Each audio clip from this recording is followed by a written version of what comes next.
କାଦ ସରେ ଇନ୍ଦ୍ରବୃତ୍ର କଥୋପ କଥ ନ ବିଚିତ୍ର କହନ୍ତି ସୁକ ବ୍ରହ୍ମବେତା ଇନ୍ଦ୍ରବୃତ୍ରର ଯୁଦ୍ଧ କଥା ଗୋବିନ୍ଦ ଗୋବିନ୍ଦ ଗୋବିନ୍ଦ ଗୋବିନ୍ଦ ଗୋବିନ୍ଦ ଗୋବିନ୍ଦ ଶ୍ରୀ ଶୁକ ଉବାଚ ସ୍ୱାମୀର ଧର୍ମ କଥା ବୃତ୍ତେ ଆରତେ ନଘେ নীলে চিত্তে শুনি সমস্তে পড়াইলে সভয়ে সংগ্রাম ছাড়িলে গোবিন্দ গোবিন্দ গোবিন্দ গোবিন্দ গোবিন্দ গোবিন্দ কাଳାনুকূଳ ଦେବଗଣେ ଅସୁରଙ୍କର ସୈନ୍ୟମାନେ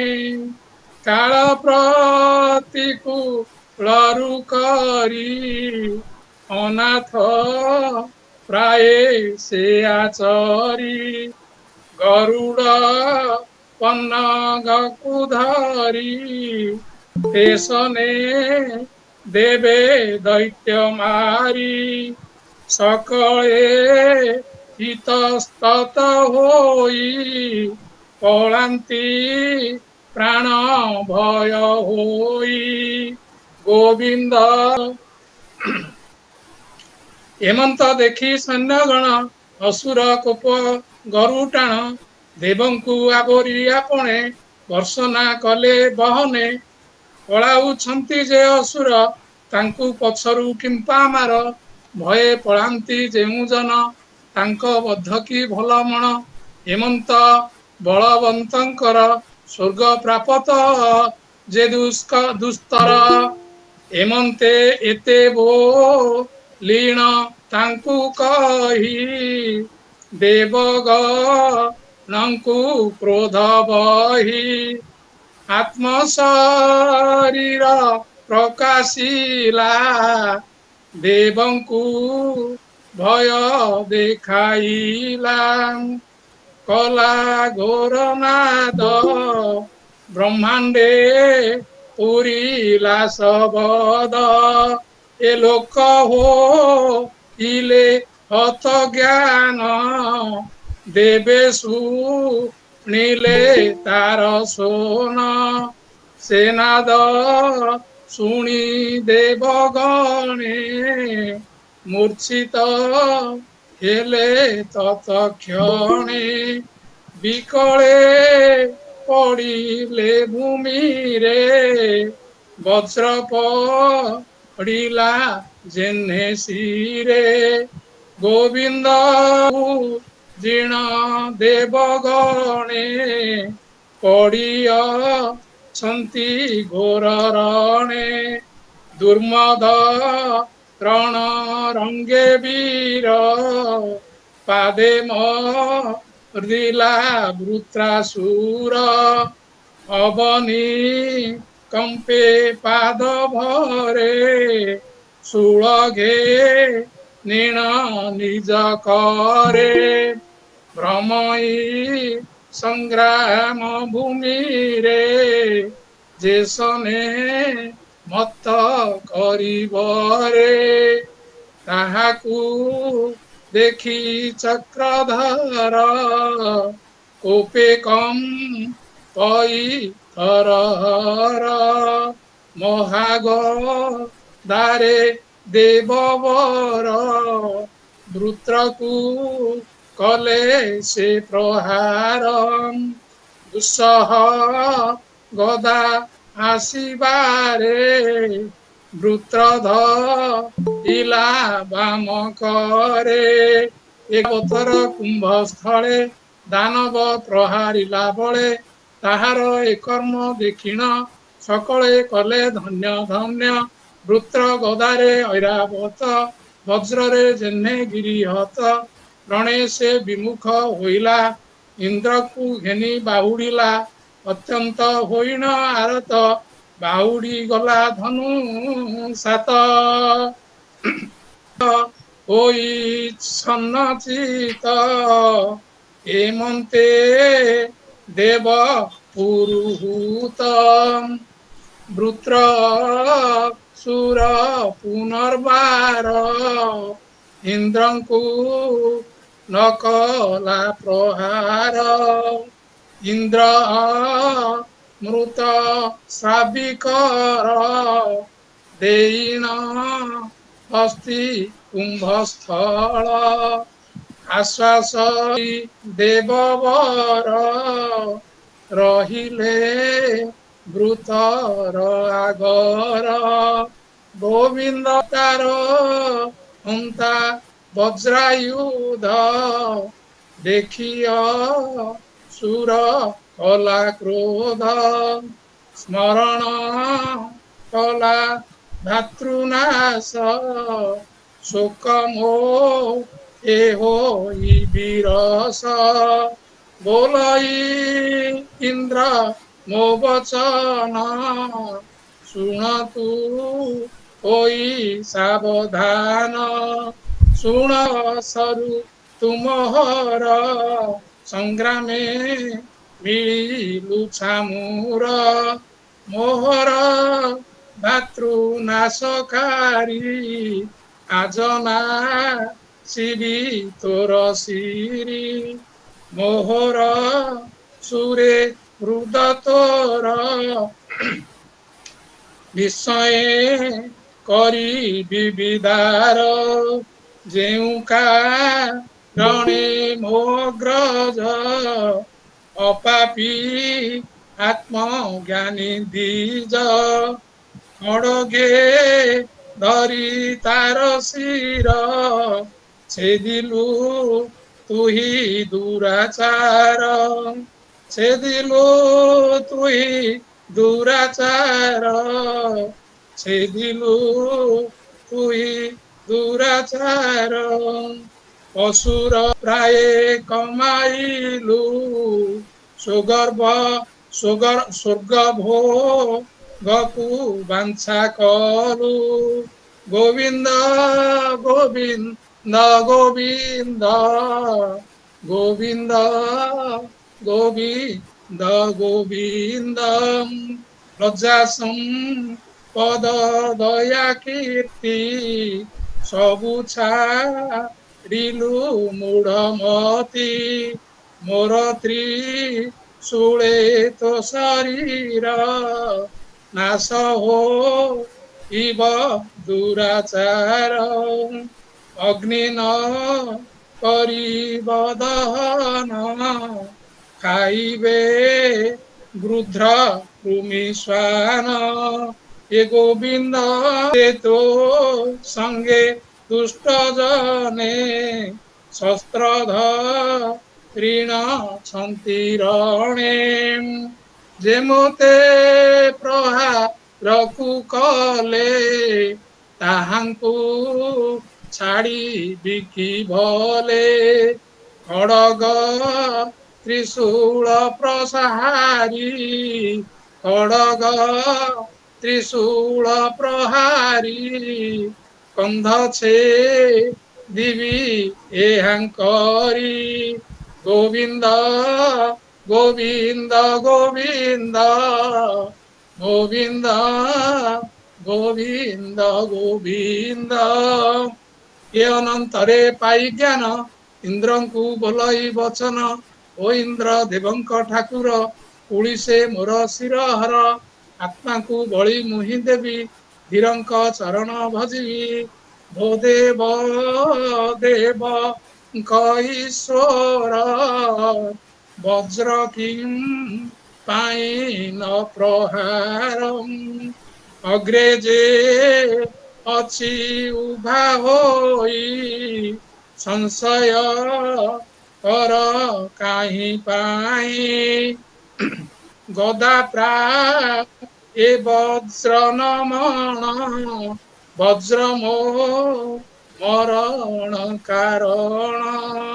ଗୋବିନ୍ଦ ତେଜେ ଚକ୍ରଧର ଦଧିଛି ତପେ ତେଜ ଘୋର ବିଷ୍ଣୁ ଯନ୍ତ୍ରିତ ଦେବବର ବିଜୟ ହୋଇବ ତୁମ୍ଭର ଶଙ୍କର ଶଣ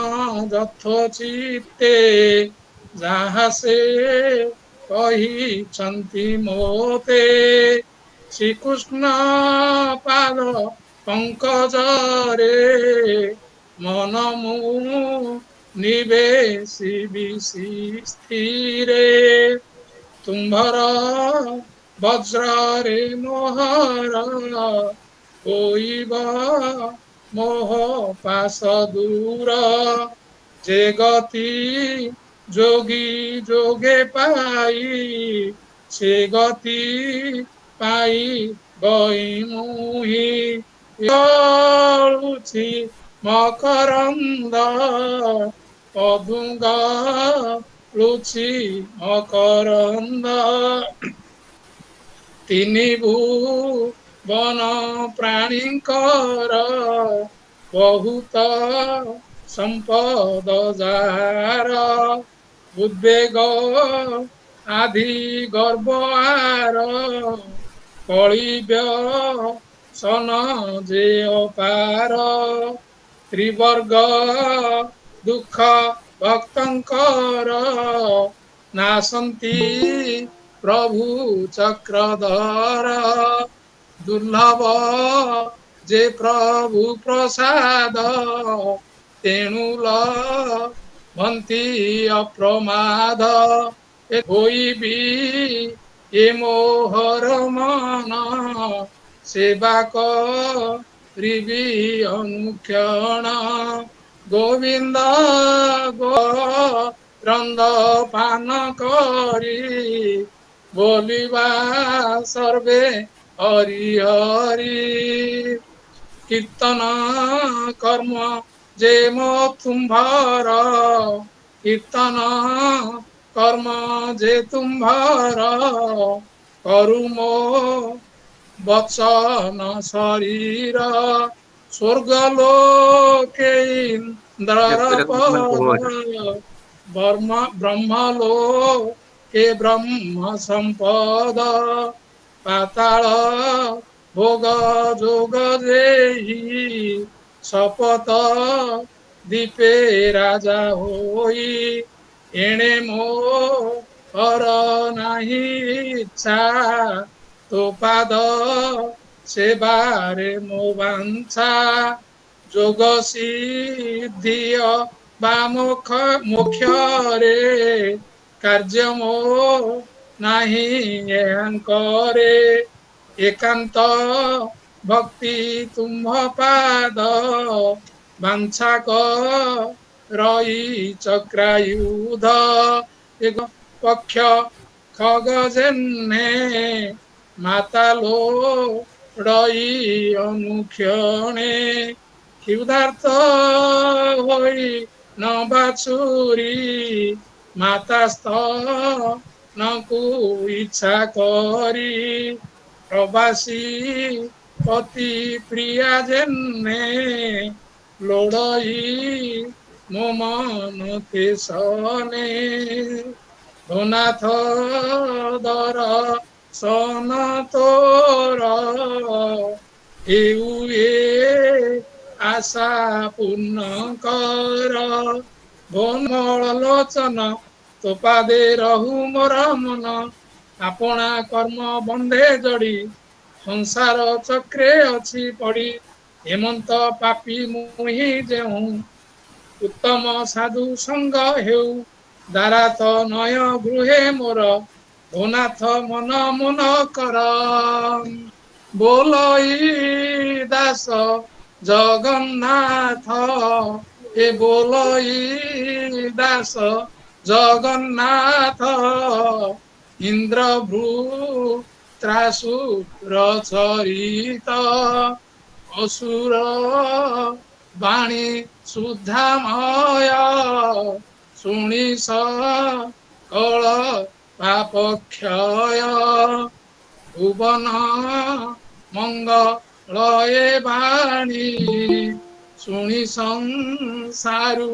तर प्राणी एवं इति श्रीमद्भागवते महापुराणे पारमहंस्यां संहितायां षष्ठ स्कंदे वृत्रस्योन्दोपदेशो नाम एकादशोऽध्याय। चैनल देखो এই বিশিষ্ট সঙ্গীত প্রবাচক প্রফেসর ডক্টর নিরঞ্জন সাহু মহাভাগ ଯାହାଙ୍କର ଶବ୍ଦ ଯାହାଙ୍କର କଥା ଯାହାଙ୍କର ତତ୍ତ୍ୱପୂର୍ଣ୍ଣ ଆଲୋଚନା ସମସ୍ତଙ୍କୁ ଆନନ୍ଦିତ କରିଥାଏ ଆମୋଦିତ କରିଥାଏ। ମୁଁ ଅନୁରୋଧ କରି ଆଜିର ବ୍ୟାସାସନରେ ଉପବେଶନ କରି ଆମକୁ ଷଷ୍ଠ ସ୍କନ୍ଧର ଏକାଦଶ ଅଧ୍ୟାୟକୁ ଆଲୋଚନା ମାଧ୍ୟମରେ ନିଜର ଅଭିମତ ନିଜର ବକ୍ତବ୍ୟ ପ୍ରଦାନ କରିବେ। ସୁସ୍ୱାଗତ ମହାଭାଗ ଆପଣ ଆପଣଙ୍କର ବ୍ୟାସାସନରେ ପ୍ରବେଶନ କରିବା ପାଇଁ ଆପଣଙ୍କୁ ବିନମ୍ର ନିବେଦନ ସହ ସୁସ୍ୱାଗତ ପ୍ରଣାମ। मन्नाथ श्री जगन्नाथ मद्गुरु श्री जगत गुरु मदात्मा सर्वभूतात्मा तस्मै श्री गुरवे नमः। नाथ करुणा सिंधु दीनबंधु जगतपते गोपेश गोपिका कांत राधा कांत नमस्तुते। तप्त कंचन गौरांगी राधे वृंदावनेश्वरी वृषभानुसुते देवी प्रणमामि हरिप्रिये। नीलाचल निवासाय नित्याय परमात्मने बलभद्र सुभद्राभ्यां जगन्नाथाय ते नमः। जय जगन्नाथ। साहित्यिक कविबंधु परिवार जो श्रीमद् भागवत महापुराण संध्या आभाषिक सत्संगीय कार्यक्रम यह कार्यक्रम विशेष भाव में जे होती संपादिका श्रीमती प्रणति महापात्र पाद पद्म अनंत कोटि दंडवत प्रणाम एवं विशेष भाव में साहित्यिक कविबंधु परिवार सभापति कर्मकर्ता पाखरे सभक्ति दंडवत प्रणाम अभूम दंडवत प्रणाम एवं विशेष भाव में माँ संयुक्ता माँ था संयुक्ता माँ पाखरे मोर सभक्ति दंडवत प्रणाम पाद पद्म शरण नेउची शरण शरण शरण। नारायणं नमस्कृत्यं नरं चैव नरोत्तमं देवी सरस्वतीं व्यासं ततो जयमुदीरये। मूकं करोति वाचालं पङ्गुलङ्घयते गिरिं यत्कृपां तमहं वन्दे परमानंद माधव। निगम कल्पतरुर्गणितं फलं शुकमुखाद् अमृतं द्रव संयुतं पिबत भागवतं रसमालयं मुहुरहो रसिका भुवि भावुकः। ओं नमो भगवते वासुदेवाय। महाप्रभु जगन्नाथ रातुल चरण में अनंत कोटि दंडवत प्रणाम एवं तत्सहित विशेष भाव में श्रीमद् भागवत और श्रीमद् भगवत गीता ये उभय होती स्वयं परमात्मा स्वयं भगवान होती श्रीमद् भागवत महापुराण। यही अनुक्रम साहित्यिक कविबंधु परिवार निरलस भाव जो प्रचेषा आयास सदिच्छा भावभक्तिर दिव्य विभूति श्रवण करने मनन करने चिंतन करने ए पराहत जीव बद्ध जीव कलिहत जीव पाखरे रखिंट। साहित्यिक कविबंधु परिवार पाखरे मोर सभक्ति कृतज्ञता ज्ञापन करुछि। आज श्रीमद् भागवत महापुराण रे षष्ठ स्कंद रे आ एकादश अध्याय पहुंची मु निश्चित भाव में महाप्रभु जगन्नाथ पाद पद्म रे प्रार्थना रखी प्रभु श्रीमद् भागवत महापुराण जभली आमे शेष पर्यंत जाऊ आपणकर कथा भितर देकी आमे षष्ठ स्कंद रे अजामिल प्रसंग रे शुणीचे पराहत जीव को मध्य भगवान हरिभक्त रे गणी नेले। एठी गोटे कथा कलिहत जीव पाई नाम स्मरण श्रवणम करिबा तो निश्चित भाव में श्रवणम कीर्तनम विष्णु स्मरणम पाद सेवनम अर्चनम वंदनम दास्य सख्य आत्मनिवेदनम नवधा भक्ति भितरे एवं कलिहत मनीष पाई प्रथम होउछि प्रधान होउछि नाम स्मरणम नाम रटनम एवं कीर्तनम। ए कथाटी आमे षष्ठ स्कंदर प्रथम अध्याय अजामिल प्रसंग श्रवण कर आसिछे एवं तत्सहित भगवान एइथि पाई भागवत धर्म मध्य निरूपण करिसंती। तत्परवर्ती अध्याय भागवत धर्म कौन आत्मर कल्याण होची भागवत धर्म। श्रीमद् भगवत गीतारे जे भली भाव में भगवान श्री कृष्ण अर्जुन को कहउचंती जेतेबेले विषादग्रस्त होउचंती एड़े बड़ क्षत्रिय अर्जुन एते विद्यावंत एते दैविक संपद रे परिपूर्ण धीशक्ति संपन्न गोटे एभली दैविक विभूति अर्जुन पाखरे कहउचंती भगवान जे भागवत धर्म होउछि सांख्य योग कर्म योग ज्ञान योग एवं विशेष भाव में भक्ति योग आउ मोक्ष प्राप्ति ये होउछि जीव कल्याण। एथिपई श्रीमद् भागवत महापुराण और श्रीमद् भगवत गीता जीव कल्याण पाई गोटे सुगम पथ जो माने सुनती जो माने मनन करती आ चिंतन करती आज संध्यारे मु निश्चित भाव में मो प्राण को नहीं मो जीवन को नहीं मो इच्छा को रखी जे संध्यारे अहोभाग्य श्रवण करी श्रीमद् भगवत गीता श्रीमद् भागवत महापुराण एक शुणी सारी एवं परमधाम जीव किभली गति करे ताहा मध्य षष्ठ स्कंद रे आमे शुणीचे। जीव किभली परमधाम गमन करे भगवान ये ब्रह्मांड को सृष्टि करछन्ति और भगवान मध्य पिंड को सृष्टि करछन्ति। ए पिंड जहा ब्रह्मांड ताहा मनुष्यकृत नुहे बा अन्य कौनसी कृत नुहे ताहा भगवत कृत ताहा भगवत कृत पिंपुड़ीटे हो मनीषटे हो सिंहटे हो हाथीटे हो प्रत्येक जीव भगवान अमल धवल विश्वास एवं विशेष भाव में मनरू यारी हेतुवा एक सुंदर प्रतिमा जहाँ भितर भगवान स्वयं मातृगर्भरु प्रवेश करिसंती एवं जीवन्यास देइचंती परम पक्षी भाव में निर्लिप्त भाव में अछंती। यह षष्ठ स्कंद आमको बतईचंती। षष्ठ स्कंद रे भगवान जेतेबेले विशेष भाव में जमराजा सहित जमदूत मान कथोपकथन होइछि धर्मर कथा आसी षष्ठ स्कंद रे जमराज किभली भाव में जीव धर्म ता संपर्क में उक्ति बाढ़ी एवं यह व्यतीत आम षष्ठ स्कंद रे श्रवण कर सारी जहाँ को कहवा किभली भाव में अहम्मक होइथिबा गोटे जीव दैविक जीव जे दक्ष ए दक्ष किभली भगवान को स्तुति करिसंती। इंद्र जेतेबेले इंद्रप्रद प्राप्त हो जाए दक्ष जेतेबेले प्रजापति स्वरूप हो जाए मनीष जेतेबेले धनी हो जाए मनीष जेतेबेले प्रतिपत्तिशाली हो जाए मनीष जेतेबेले विद्वान हो जाए विद्वानर अहंकारता भितर आसी जाए विद्वत्तार अहंकार जेतेबेले आसी जाए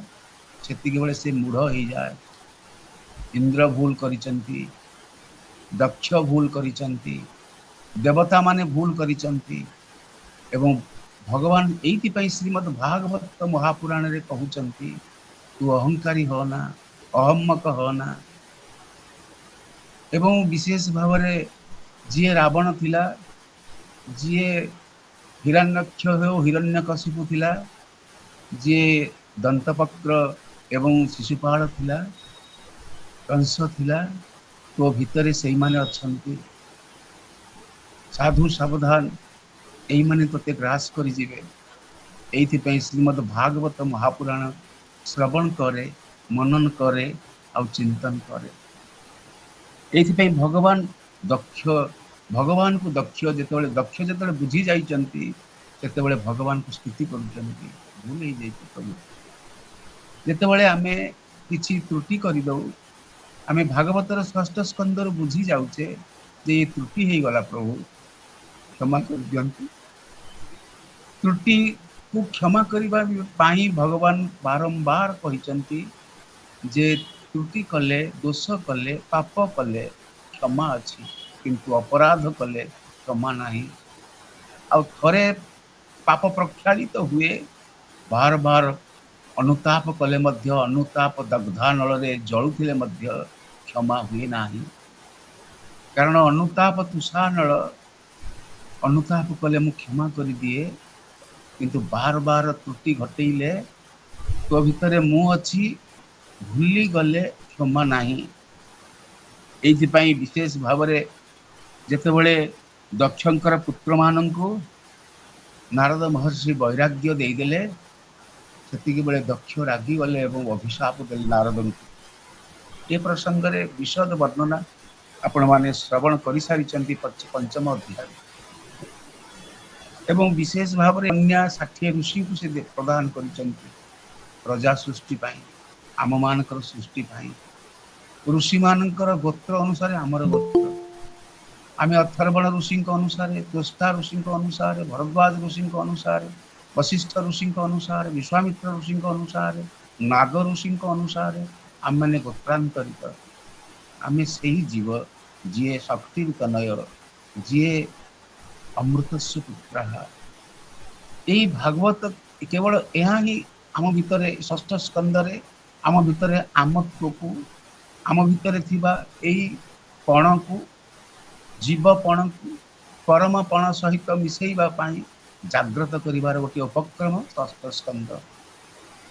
विशेष भाव में आमे जेतेबेले आसुचे अष्टम अध्याय को, अष्टम अध्याय आमे नारायण कवच संपर्क में शुणीचे, ओम नमो भगवते वासुदेवाय। एवं तत्सहित आमे जेतेबेले नवम स्कंद को आसुचे, नवम स्कंद रे आमे विशेष भाव में शुणी सारीछे के संपर्क रे आसुचंती किए ना विश्वरूप आसुचंती, विश्वरूप ऋषि। एवं त्वष्टा ऋषिंकर प्रभाव पुणी आउ गोटे भाई बा पुत्र सदृश आसुचंती, से होचंती वृत्रासुर। विश्वरूपंकर अपराध कौन थिला जे विश्वरूप तो विशेष भाव में प्रजापति स्वरूप थिले। विश्वरूप उनको बध करी इंद्र जो पाप करथिले, से पापरू निजको रक्षा करने पाई पश्चाताप करुथिले मध्य त्वष्टा ऋषि क्रोधान्वित होइथिले, यज्ञ कले एवं यज्ञ जन्म हेले वृत्रासुर। यह आम शुणी सारीछे, अधिक चर्चा करिवार नहीं। कारण विशेष भाव में एकादश अध्याय यही मानकर कथा को नहीं वृत्रासुरंकर विभूति जोग प्रसंग अच्छी। वृत्रासुर गोटे विभूति जोग को आसुचंती। असुर हेले मध्य, दिदिपुत्र हेले मध्य, असुर हेले मध्य ऋषिपुत्र से। रावण आसुरिक प्रकृति युक्त होइथिले मध्य रावण ऋषिपुत्र। एइथिपाई विशेष भाव में आमे आसी पहुँचुचे कांक पाखरे ना दशम अध्याय दधीची पाखरे, जहाँ को अथर्वण बोली कहुई। अथर्व वेदी, अथर्व ऋग्वेद, सामवेद, यजुर्वेद, अथर्व वेद। अथर्व वेदर जी स्रष्टा भगवान कृष्ण द्वैपायन वेद व्यास व्यासदेव तो वेद रचना करिसंती किंतु वेदर जहाँ को कहती वेदायित करिवार क्रिया करिवार उपक्रम करिसंती किए ना अंगिरस ऋषि एवं अग्निध्र तथा करिसंती अथर्वण ऋषि बा जी होउछन दधीची आमे दधीची प्रसंग षष्ठ स्कंदर दशम अध्याय श्रवण कर सारी भगवान किभली भाव गति करुछन को मान को नहीं ना भगवान अंत स्वरूप सृष्टि करुछन ऋषि मान को एवं कहा जाउची एकादश रे इंद्र वृत्र कथोपकथन विचित्र ये विचित्र कथा है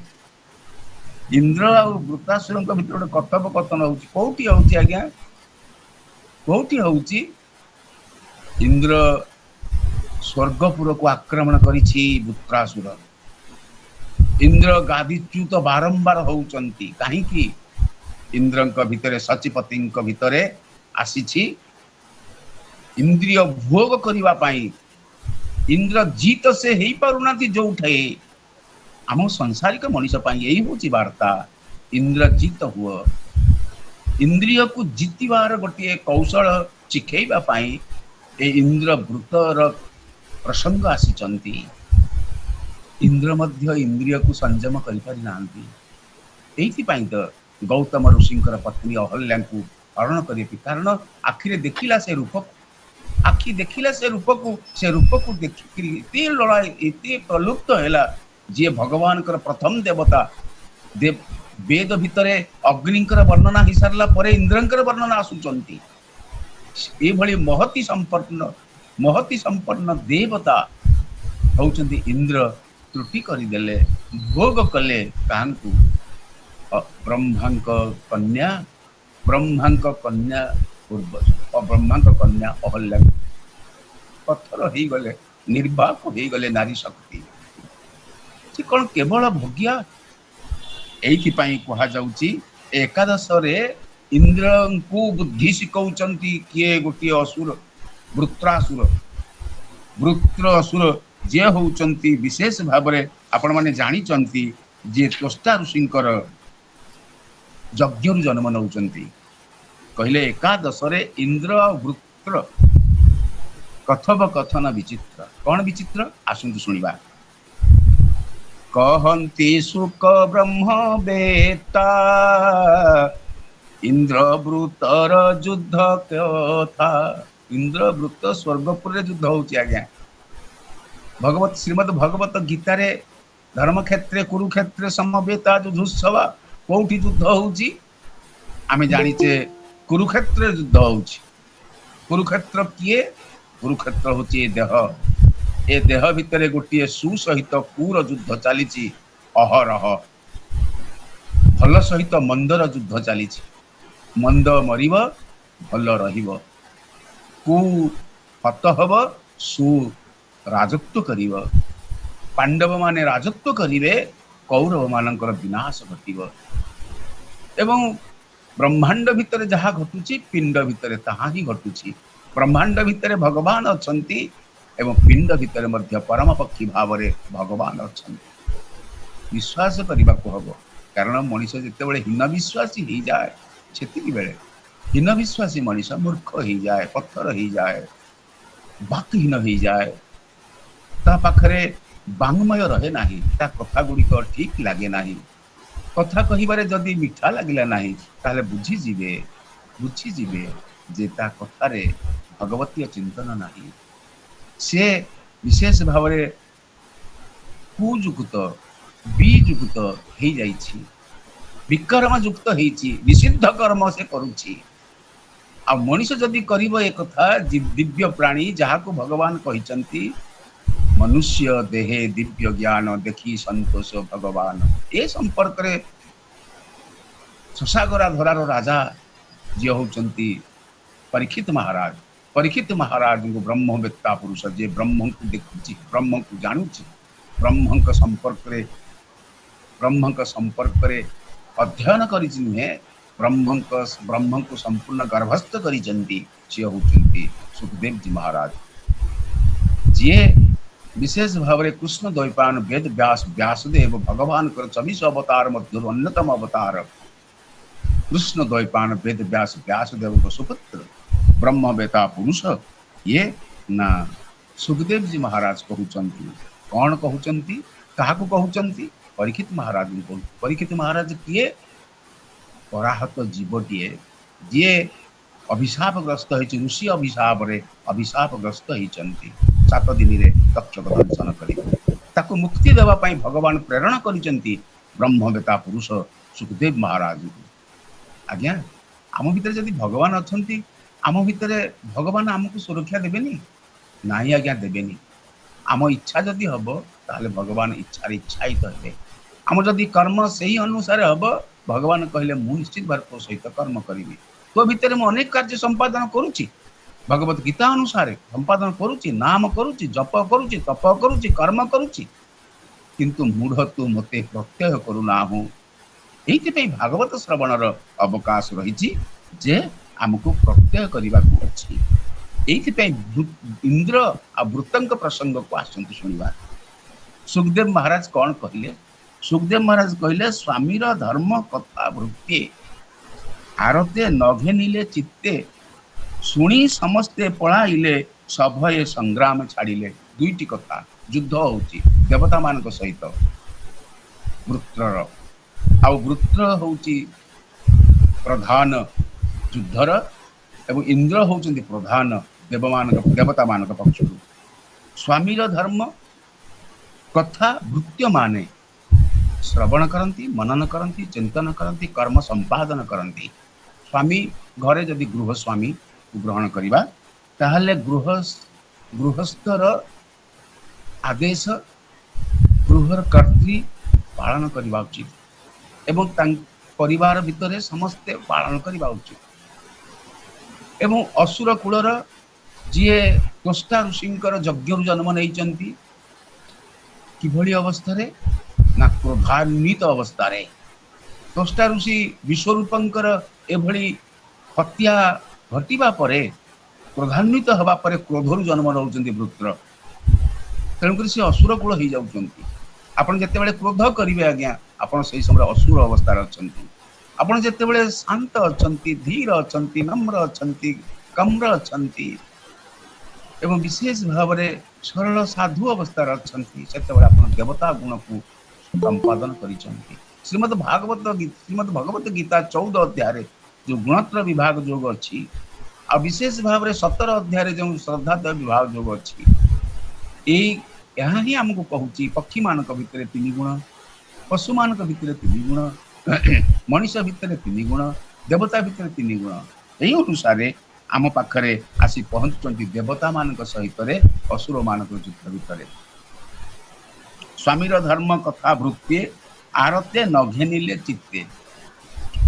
आरती अच्छी किंतु मानु नाहंती कहीं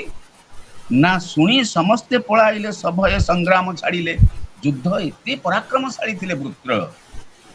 जी कि समग्र पृथ्वी को समग्र 3 भुवन को ढेली दबार बा गर्भस्थ कर देवार पराक्रम अच्छी त्वष्टा ऋषि क्रोधर जन्म नहीं वृत्र एभली भाव में पराक्रमी थिला जे देवता मान 33 कोटी देवता को गर्भस्थ कर देवार सामर्थ्य थिला वृत्रर एवं कहा गला जे ए रूप को देखिकरी आउ ए युद्ध करिवार पराक्रमशाली को देखिबार पराक्रम को देखिकरी पलायन करूचंती इंद्र मध्य किछि नुहंती इंद्र मध्य कम नुहंती वृत्र जानिचंती जे इंद्र अथर्वणंकर अस्थि को लेकरी बा जहा को कहा जाए दधीचिंकर बा अथर्ववेदी ब्राह्मण देवता ये ना दधीची जी अथर्ववेद को रचना करिचंती क्रिया करिचंती से होचंती अथर्वणी दधीची ए दधीची को लेकरी इंद्र वज्र तैयारी करिचंती जानिचंती वृत्र पर आम जानिबा से संपर्क में किंतु ए युद्ध घोरतर देवता मान पक्षर घोरतर युद्ध होला बेले वृत्रंकर असुर माने पलायन करुचंती एवं जेतले वृत्र ଯୁଦ୍ଧ କରୁଛି ସେତେବେଳେ ଦେବତା ମାନେ ମଧ୍ୟ ପଳାୟନ କରୁଛନ୍ତି। ପାଳାନୁକୂଳ ଦେବଗଣେ ଅସୁରଙ୍କର ସୈନ୍ୟମାନେ ଉଭୟ ଉଭୟ ଉଭୟ ଯୁଦ୍ଧ କରୁଛନ୍ତି, ପରାକ୍ରମରେ ପଳାୟନ ବି କରୁଛନ୍ତି। ଏବଂ କାଳ ପ୍ରତିକୂଳରୁ କରି ଅନାଥ ପ୍ରାୟ ସେ ଆଚରି ଗରୁଡ଼ ପନ୍ନଗକୁ ଧରି ଦେଶନେ ଦେବେ ଦୈତ୍ୟ ମାରି। ଗରୁଡ଼ ପନ୍ନଗ, ଗରୁଡ଼ ପକ୍ଷୀ, ପନ୍ନଗ ହେଉଛି ସର୍ପ। ଗରୁଡ଼କୁ ଦେଖିଲେ ସାପ ଯେମିତି ପଳେଇଯାଏ ଏବଂ ସାପର ସେଇଭଳି ଫୁତ୍କାରକୁ ଦେଖିକିରି ଯେଭଳି ଗରୁଡ଼ ଆକ୍ରମଣ କରେ, ପରସ୍ପର ଭିତରେ ସେଇଭଳି ଯୁଦ୍ଧ ଚାଲିଛି। ଗୋଟିଏ ଯୁଦ୍ଧ ସମୟରୁ ଆରମ୍ଭ ହେଉଛନ୍ତି ଷଷ୍ଠ ସ୍କନ୍ଧର 11 ଅଧ୍ୟାୟ। ଏବଂ ସକଳେ ଇତସ୍ତତ ହେଇ ପଳାନ୍ତି ପ୍ରାଣ ଭୟ ପାଇଁ। ପ୍ରତ୍ୟେକ ମଣିଷ ଆଜ୍ଞା, ପ୍ରତ୍ୟେକ ମଣିଷ ପ୍ରାଣ ପାଇଁ, ପ୍ରାଣ ରକ୍ଷା ପାଇଁ ତାର ପ୍ରାଣପଣେ ଚେଷ୍ଟା। ପ୍ରତ୍ୟେକ ବ୍ୟକ୍ତି ସୁ ହଉ, କୁ ହଉ, ଚୋର ହଉ, ତସ୍କର ହଉ, ଦେବତା ଗୁଣଯୁକ୍ତ ହଉ, ବିଦ୍ୱାନ ବ୍ରାହ୍ମଣ ହଉ, କାରଣ ପ୍ରାଣଟି ତାହାର ନୁହଁ ତ, ପ୍ରାଣଟି ଭଗବାନଙ୍କର। ପ୍ରାଣଟି ରକ୍ଷା କରିବାର ଦାୟିତ୍ୱ ହେଉଛି ମୋର। ମୋ ପ୍ରାଣ କିଭଳି ଜରାଗ୍ରସ୍ତ ହେବନି, ମୋ ପ୍ରାଣ କିଭଳି ରୋଗଗ୍ରସ୍ତ ହେବନି, ମୋ ପ୍ରାଣ ଯେଉଁ ଶରୀର ଭିତରେ ଅଛି ତାର ସୁରକ୍ଷା ଦାୟିତ୍ୱ ମୋର। ଆମେ ଅନେକ ସମୟରେ ଆତ୍ମହତ୍ୟା କରୁ, କାହିଁକି ଆଜ୍ଞା? ଏ ପ୍ରାଣ କ'ଣ ଆପଣଙ୍କର? ଆପଣଙ୍କର ତାକୁ ହତ୍ୟା କରିଦେବେ। ଭଗବାନ କହିଲେ ଯୋଉଠି ଛାଡ଼ିକି ଯାଇଥିବୁ ସଂସାର, ସେଇଠି ଆସିକି ପହଞ୍ଚିବୁ। ଛେଦନ ହୁଏ ନାହିଁ। ଜୀବନରେ ଗୋଟିଏ ଏଭଳି କ୍ରମବର୍ଦ୍ଧିଷ୍ଣୁ ସ୍ୱରୂପ ଅଛି। ଯୋଉଠି ଛାଡ଼ିକି ଯିବୁ ସଂସାରକୁ, ପୁଣି ସେଇଠୁ ଆରମ୍ଭ ହେବ ତ ଜୀବନ ଗଣନା ଆରମ୍ଭ ହେବ ସେଇଠୁ। ସୁତରାଂ ଜୀବନକୁ ରକ୍ଷା କରିବା, ଦେହକୁ ରକ୍ଷା କରିବା, ବୃତ୍ର ଏଇ ଯେଉଁ 11 ଅଧ୍ୟାୟ ବୁଝୁଛେ, ନିଜକୁ ନିଜେ ରକ୍ଷା କର। ଆଗକୁ ପୁଣି କହିଲେ ଯେ ସମସ୍ତେ ନିଜକୁ ରକ୍ଷା କରିବା ପାଇଁ ପଳାୟନ କରନ୍ତି, ଯଦିଓ ଯୁଦ୍ଧ କ୍ଷେତ୍ରରେ ସମସ୍ତେ ଅଛନ୍ତି। ଏମନ୍ତ ଦେଖି ସୈନ୍ୟଗଣ ଅସୁର କୋପ ଗରୁ ଟାଣ। ଅସୁରଙ୍କର ଗରୁ କଲେ ଭୟଙ୍କର, ଭୟଙ୍କର ଟାଣ ଦେଖିକିରି ଦେବତାମାନେ, ଦେବ ସୈନ୍ୟମାନେ ଏବଂ ଦେବତାଙ୍କର ଟାଣ ଦେଖି ଅସୁର ସୈନ୍ୟମାନେ ଦେବଙ୍କୁ ଆବୋରି ଆପଣେ ଭର୍ତ୍ସନା କରଇବନେ। ପଳାଉଛନ୍ତି ଯେ ଅସୁର ତାଙ୍କୁ ପଛରୁ କିମ୍ପା ମାର। ବୃତ୍ର କହୁଛି, ବୃତ୍ରାସୁର କହୁଛି, କ'ଣ କହୁଛନ୍ତି? କହିଲେ ହେ ଦେବତା ମାନେ, ମୋ ସୈନ୍ୟମାନେ ପଳାୟନ କରୁଛନ୍ତି, ପଛରୁ ଆକ୍ରମଣ କରୁଛ। ପଛରୁ ଆକ୍ରମଣ କରାଯାଏ ନାହିଁ। ଇଏ କୌଣସି ଧର୍ମଶାସ୍ତ୍ର, ଇଏ ଧର୍ମଶାସ୍ତ୍ର ବିରୁଦ୍ଧ। ପଛରୁ ହତ୍ୟା କରିବେ। ଲକାର ଦଉଛି ବୃତ୍ରା ଲକାର ଦଉଛି ତାଙ୍କୁ ପଛରୁ କିମ୍ପା ମାରୁଛ। ଆସ ମୋ ସହିତ ସମ୍ମୁଖ ସମର କର। ଭয়ে ପଳାନ୍ତି ଯେଉଁ ଜନ ତାଙ୍କ ବଧ କି ଭଲ ମଣ। ପଛରୁ ଛୁରୀ ମାରିବା କ'ଣ ଧର୍ମ? ଗୋଟିଏ କ୍ରୋଧରୁ ଜାତ ହେଇଥିଲେ ମଧ୍ୟ ଯଜ୍ଞରୁ ଜନ୍ମ ହେଇଛନ୍ତି। ଯଜ୍ଞ ଉଦ୍ଭୁତ ଯଜ୍ଞାଙ୍ଗରୁ ଜନ୍ମ ହେଇଛନ୍ତି ମହାପ୍ରଭୁ ଜଗନ୍ନାଥ। ଯଜ୍ଞରୁ ଜନ୍ମ ହେଉଛନ୍ତି ସ୍ରଷ୍ଟା ଋଷିଙ୍କର। ଏଇ ଯଜ୍ଞ ଉଦ୍ଭୁତ ବୃତ୍ରାସୁର କହୁଛନ୍ତି ଦେବତା ମାନଙ୍କୁ, କହୁଛନ୍ତି ହେ ଦେବତା ମାନେ, ତୁମ ପାଖରେ ପୁରା ଧର୍ମ ଅଛନ୍ତି। ମୋ ସୈନ୍ୟମାନେ ପଳାୟନ କରୁଛନ୍ତି ପ୍ରାଣ ଭୟରେ, ସେମାନଙ୍କୁ ପଛରୁ ହତ୍ୟା କରୁଛ। ମନା ମାନ ଅର୍ଜୁନ ତୋତେ ବୁଝାଇ ଦେଉଛି କ୍ଷେତ୍ରୀଙ୍କ ଗୁଣ। ମନା ମାନ ଅର୍ଜୁନ, ମନେ ପଡି ଯାଉଛି ବୈଷ୍ଣବ ପାଣିଙ୍କର କର୍ଣ୍ଣବଧ। ଅର୍ଜୁନ କହୁଛନ୍ତି, କୃଷ୍ଣ କହୁଛନ୍ତି, ବୁଝାଇ କହୁଛି କ୍ଷତ୍ରିୟ ରୀତି। ହଁ କ୍ଷତ୍ରିୟ ରୀତି। ତୋତେ ବୁଝାଇ ଦେଉଛି କ୍ଷତ୍ରୀଙ୍କ ରୀତି। ମନା ମାନ ଅର୍ଜୁନ। କ'ଣ କହିଲେ? କହିଲେ ଯେତେବେଳେ କିଏ ଶୋଇପଡ଼ିଛି, ଯେତେବେଳେ କିଏ ପଳାୟନ କରୁଛି, ଯେତେବେଳେ ଅସ୍ତ୍ର ତ୍ୟାଗ କରିଛି କୌଣସି କ୍ଷତ୍ରୀ, ତାକୁ ଅସ୍ତ୍ର ପ୍ରୟୋଗ କରିବୁ ନାହିଁ। କର୍ଣ୍ଣ ମଲେ 5, ଅର୍ଜୁନ ମଲେ 5। କର୍ଣ୍ଣ କମ୍ କ୍ଷତ୍ରୀ ନୁହନ୍ତି। ଦ୍ରୌପଦୀ ତ ବଡ଼ ଲୋଭାୟିତ କର୍ଣ୍ଣଙ୍କ ପାଇଁ, ତାଙ୍କର ରୂପ ସୌନ୍ଦର୍ଯ୍ୟରେ ନୁହଁ, ତାଙ୍କ ଗୁଣ କର୍ମ ଆଉ ବୀରତ୍ୱରେ ମଧ୍ୟ। ଯାଜ୍ଞସେନୀ, ଯଜ୍ଞର ଉଦ୍ଭୁକ୍ତା ଯାଜ୍ଞସେନୀ ମଧ୍ୟ बड़ा प्रीतिप्रद एवं देखती कुंती सदृश देखा जाउछन्ति रूपलावण्य अर्जुन देखा जाउछन्ति कारण आउ सियाड़ को जीवा नहीं तेबे जेमिति अर्जुन को बुद्धि शिखई युद्ध क्षेत्र भितर कारण ठीक से भाव में वृत्रासुर बुद्धि शिखाऊची कहां ना इंद्रम को हे इंद्र पड़े जाउथिबा मो पक्षर सैन्य मानू असुर मान बध करुच पछरु सामना युद्ध कर भय पड़ाती जो जन तांक बद्ध की भल मन तुमर पाप हब मु चाहे ना तुमर पाप हो जदि मु भूल करिछि दंड भोग करी आदि तुम्हें भूल कर दंड भोग कर अनेक देवी देवता मध्य भूल करती पृथ्वी पृष्ठ को आसती तार प्रायश्चित करने एमंत बलवंत स्वर्ग प्राप्त जे दुस्तर जेते बलवान हुंतु आज्ञा जेते कपट करी कौशल करी परर वित्त परर जमी परर बाड़ी परर वृत्ति को हरण करिसंती भगवान कहले मु तो भितर थाई सब देखिछि धन मु सब टिपिकी रखिछि तू जेतिकी कौशल क्रम रे अर्जन करिचु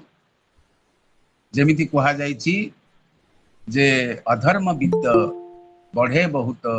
गला बढ़े जाए मूल सहित ये कौन खाली वाक्य रे कहा हिछि ये होची ऋषि वाक्य सत वाक्य मूलरु समस्ते समूल हेबे बरं भल जेमिति वृत्रासुर कहउचंती जे मोर समूले विनाश कर इंद्र मो सामने रे समर कर किंतु जहाँ पूर्व शुणिच षष्ठ स्कंद रे भगवान जो मानव धर्म एवं धर्मर जो दीक्षांत भाषण देइचंती पूर्वरु पंचम षष्ठ स्कंद अध्याय रे मने पकाओ इथिपई कहले हेमंत बलवंतंकर स्वर्ग प्राप्त जे दुस्तर स्वर्ग प्राप्ति हब नाही मुख्य प्राप्ति हब नाही भक्ति जोग को आसी परिबे नाही ज्ञान जोग मध्य हब नाही एइथिपई तो अहल्या पड़ी रहिले पत्थर हेकरी तांको स्वामी की पचारले स्वामी मो तो अपराध करिछि मोर मुख्य हब नाही अहल्यांकर क्रंदन और अहल्यांकर विनती शुणी जे होचंती निजे प्रजापति सदृश छत्र करंती गौतम ऋषि कहले हब तुम्हें प्रतीक्षा कर नील नीरद श्याम मर्यादा पुरुषोत्तम रामचंद्र पाद स्पर्श करे अर्थात विभूति स्पर्श रे ज्ञान स्पर्श रे जेतेबेले श्रीमद भगवत गीतार ज्ञान हो जिवो जेतेबेले श्रीमद भागवत महापुराण रो ज्ञान भितर उद्रेक हो जिवो सेतिकी बेले अहल्या हेतिबा पाषाणी अर्थात माया कटि जीव बद्ध जीवर भावना कटि जीव आ वस्तुवादितारू आमको मुक्ति मिलिबो एई कथाटी कहा जाइछि जे स्वर्ग प्राप्त दुस्तर हब नाही ज्ञान हब नाही भक्ति हब नाही ठीक कर्म हब नाही विकर्म हब आपनकर खाद्य मध्य ठीक हब नाही आपण भाबुथिबे जे मो महाप्रसाद पाइबी श्री जगन्नाथ पाखक जाइछि महाप्रसाद पाइबी तो महाप्रसाद प्राप्ति हब नाही आज्ञा मन कहीदेव कौन अच्छी से चल जीवा समुद्र कूल रे महोदधी कूल रे माछ भजा हेतिबो सब स्त्री लोक माने खाउथिबे बेंगली स्त्री लोक माने खाउथिबे सेति खाइति दिबा आगे एते भिड़ रे किए जाउछि जे किए कहउछि आज्ञा मन कहउछि कौन कहउछि विकर्म कहउछि निषिद्ध कर्म कहउछि आपण होउचंती विशेष भाव रे देवता सदृश एक जीव जा भितर 9टा माँ अछंती मानव अछंती किए आपण को भितरे अछंती शैलपुत्री अछंती ब्रह्मचारिणी अछंती स्कंद माता अछंती चंद्रघंटा अछंती कुष्मांडा माँ अछंती स्कंद माता अछंती कालरात्रि अछंती कात्यायनी अछंती महागौरी अछंती सिद्धिदात्री नव माँ जा भितर से मानव ये नवरात्र कार्यक्रम चली वर्तमान माँ आरूढ़ा होती प्रत्येक जीव भितर ये कहले दुस्तर मोक्ष पाइबा दुस्तर आज्ञा किए कहूँ गोटे सामान्य देवगुण नथिबा यज्ञ जन्म हेले मध्य देवगुण नथिबा गोटे वृत्तासुर कहूँ क्या कहूँ ज्ञानी पंडित इंद्र को कहूँ पछरु हत्या करनी पछरु अन्यर तंटी काटनी एवं एणे बोलीण ताकू कही देवगण को क्रोध बही क्रोधित हो गले कहले भूल कले तार प्रायश्चित करने को हब भूल कहले दंड भोग करने को हब आ दंड दबा मु होची काल स्वरूप आत्म शरीर प्रकाशिला देवंकु भय देखाइला तार शक्ति से भली थिला यज्ञ जन्म तोष्टा ऋषि पाखु जन्म काया विस्तार कला समग्र शशागरा धरा को परिव्याप्त होतिबा गोटे भीषण काया रूप धारण कला विकटाल रूप धारण कला वृत्र असुर कला घोरनाद गर्जन कला आम शुणुने महापुरुष अस्तांत कहते जे कली जुग आसब भैरवी डाक दब ये कौन आज्ञा जिते बड़े आपणकर काल हम जिते बड़े आपणकर कृत कर्म भूल हम से बड़े भैरवी डाक दब भैरवी किए ए वृत्त असुर कहूँ जिते तुम भूल कर से मो असुर होती बेले तोर विनाश करने मु शुंभ निशुंभ को जो बद्ध कली जो महिषासुर को बद्ध कली मु ठीक से भाव में महिषामर्दिनी हेबी बी केयरफुल सावधान एथिपाई कहूँ असुर कला घोर नाद नाद कला कहला मो गर्जन शुणिले समस्त देवता मृत्युवरण करें आ ब्रह्मांडे पुरीला शब्द ब्रह्मांड संपूर्ण निनादित है असुरर से गर्जन ब्रह्मांड भगवान तैयारी करथिया ब्रह्मांड फीतिया पत्य मृत्युव्यम पंचभूत तैयारी भगवान द्वारा तैयारी ब्रह्मांड प्रकंपित है लोके होइले हत ज्ञान अर्थात ब्रह्मांड भितर जेते जीव अछंती अंडज अछंती स्वेदज अछंती जलज अछंती उद्भिदज अछंती जरायुज अछंती समस्त स्तब्ध हो गले शब्द शुणिकी ये कहार ना काल भैरवर शब्द देवे शुणिले तार स्वन देवता मान स्वन शुणिले कहुई गर्जन कहवाटा ठीक हम वृत्तासुर जो गर्जन करुच्ची कहीं what is the cause behind it या पछरे कौन अच्छी मो सैन्य मान पछरु पछरु तुम्हें हत्या करने को जाइछ पछरु बद्ध करवा पाप पछरु हत्या करवा पाप कार आहार रे पेट कहा बेकरे पाद पकेवा पाप कहा पेटरे नाक मारिबा पाप ए पाप अर्जन करने वृत्तासुर विराट काय रूप धारण कला आ सेनाद शुणी देव गणे मूर्छित हेले तत क्षणे मूर्छित हो गले आज्ञा मूर्छा हो गले यही कथा ही महापुरुष स्थान मालिका कहते भैरवी डाक देव आ भैरवी डाक जी शुणव से मूर्छा हो ये हूँ वृत्रासुर भैरवी डाक मूर्छित हो गले देवता माने विकले पड़िले भूमि रे वज्र पड़ा जेन्हे सिरे वज्र तो अथर्वण ऋषि द्वारा या वज्र किंतु वज्र जो भाव में नाद वज्र जो भाव में पराक्रम से ही पराक्रम परी वृत्तसुर गर्जन देवता मान हत करदेला चक्षु बुजीण देवगणे आखि बंद करदे आउ पड़ी अच्छी घोर रणे आउ युद्ध भूमि रे पड़ी समस्ते आउ दुर्मद रणरंगे वीर पादे मर्दिला वृत्तासुर पादरे चकटिकी समस्त को चटणी करदेला भर्ता भर्ता करदेला केते क्रोधान्वित हुए जेते बड़े आमे भूल करू किए किए एभली काल स्वरूप हुंती ना महाकाल महाकाल ही काल स्वरूप धरिक आमको मर्दन करती चटणी कर दियंती पादे मर्दिला वृत्तासुर अबनी कंपे पाद भरे शूल घेनिण निज करे भगवान रुद्र भगवान शंकर भगवान को हाथ में शोभा पाए कौन ना त्रिशूल वृत्तासुर हाथ में त्रिशूल धरिला शस्त्र अस्त्र अस्त्र हाथ में धरती शस्त्र फिंगिकी अर्थात जमीती शंकर भगवान कैलाश पर्वत उपरू त्रिशूल को फिंगिकी आपणकर असुर मान निधन कर भाव में वृत्तासुर धरिला त्रिशूल धरिला शूल धारण कला शूल घेण निज करे भ्रमयी संग्राम भूमि रे जुआटे देखी गर्जन रे समस्त पड़ी देवता माने समस्त पाद दे समस्त को मत्थित करुच्ची असुर वृत्र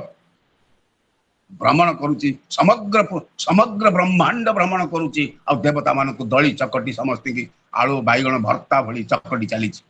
जेसने मत्त करे बागला है पागला हो जाइथिबा मत्त कहले पागला हो जाइथिबा करी कहले हाथी पागला हाथी जेमिति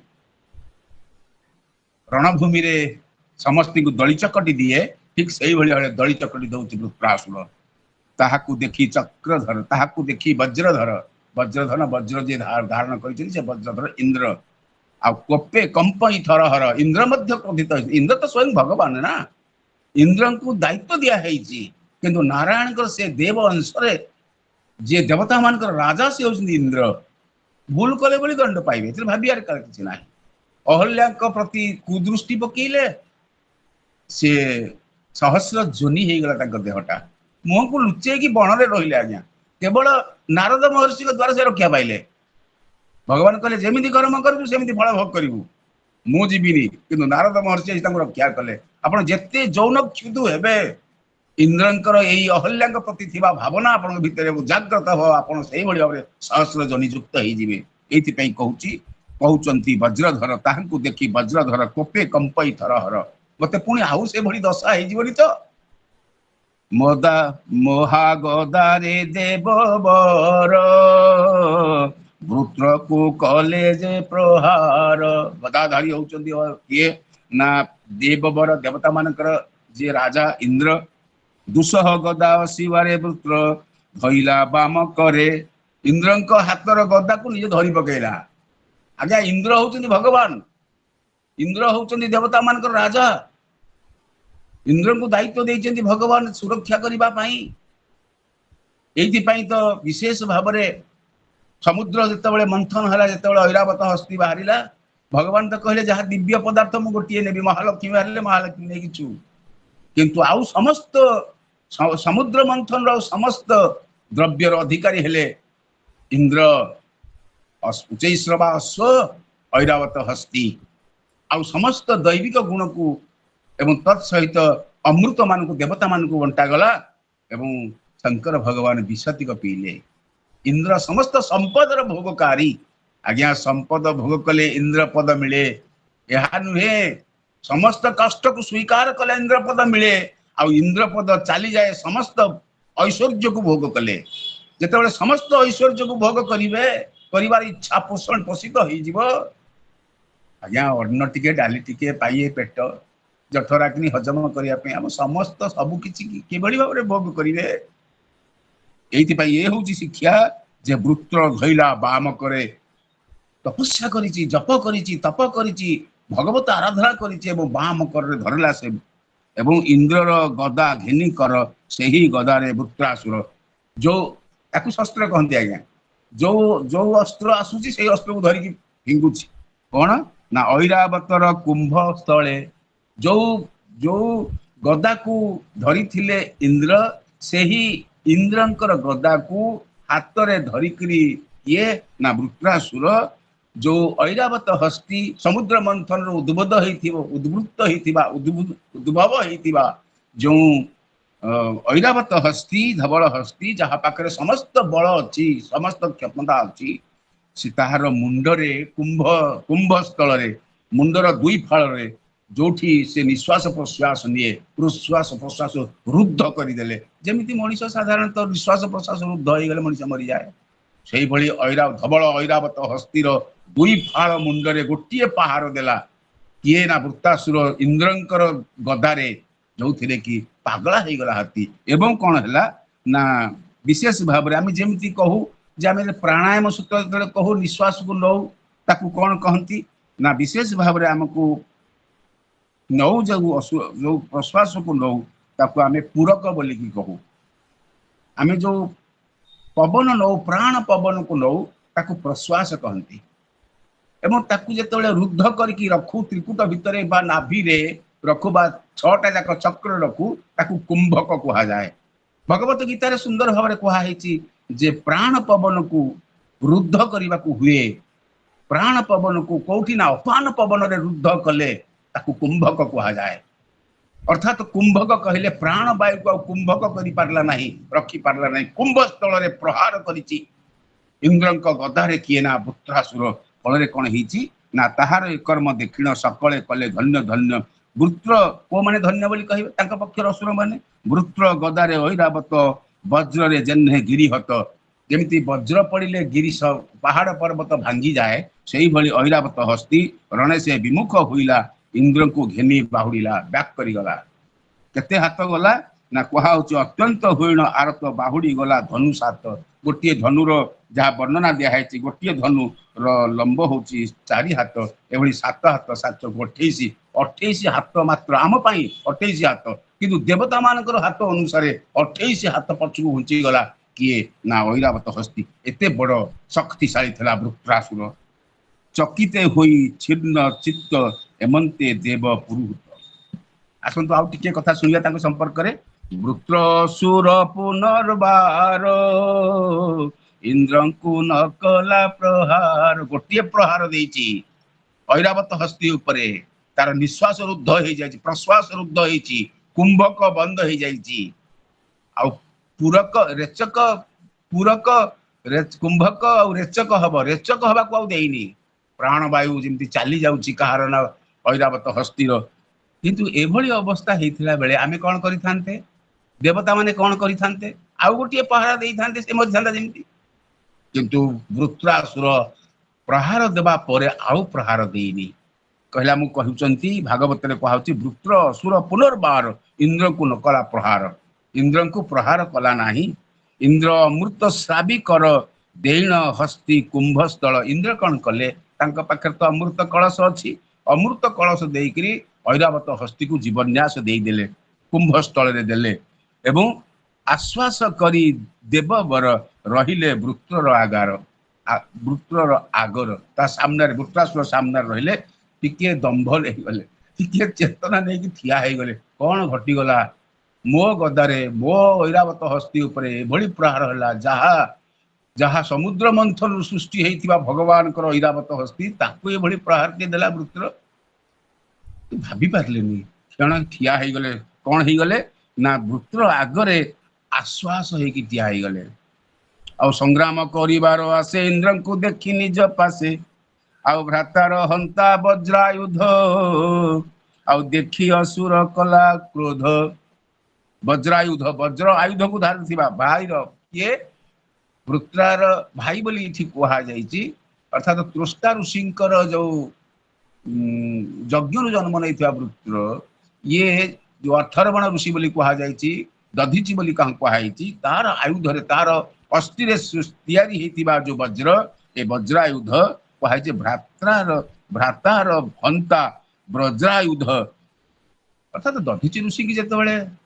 କୁହାଯାଇଛି, ଦଧିଚି ପୂର୍ବ ଅଧ୍ୟାୟରେ ଆପଣ ଶୁଣିଛନ୍ତି, ଅନୁରୋଧ ଭଗବାନ ବାଟ ବତେଇ ଦେଇଛନ୍ତି, ସବୁ ଦେବତା ମାନେ ଅନୁରୋଧ କରିଛନ୍ତି ଆପଣ ହଉଛନ୍ତି ଅଥର୍ବ ବେଦୀ। ଅଥର୍ବ ବେଦୀ ମାନେ ଯିଏ ସବୁ କିଛି ସମର୍ପଣ କରେ, ସେ ହଉଛି ଅଥର୍ବ ବେଦୀ।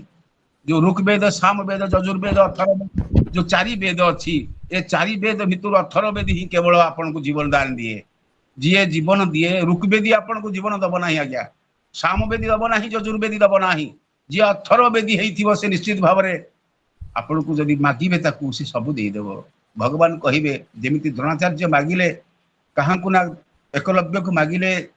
ତୁମ ଆଙ୍ଗୁଠିଟା ଦେଇଦେବ, ଦକ୍ଷିଣା ସ୍ୱରୂପ ଦବ ନା? ହଁ, ଅଦୟ କଣ ରହିବ? କିନ୍ତୁ ଏଇଭଳି ଖରାପ ବୁଦ୍ଧି କେମିତି ପଶିଲା ଗୁରୁଦେବ ତମ ମୁଣ୍ଡରେ? ମୁଁ ସାଧାରଣ ଗୋଟିଏ ଭିଲ ବାଳକ, ଶବର ପୁଅଟିଏ, ଇଏ ମନେ ମନେ ହୁଏତ ଭାବି ଥାଇପାରେ,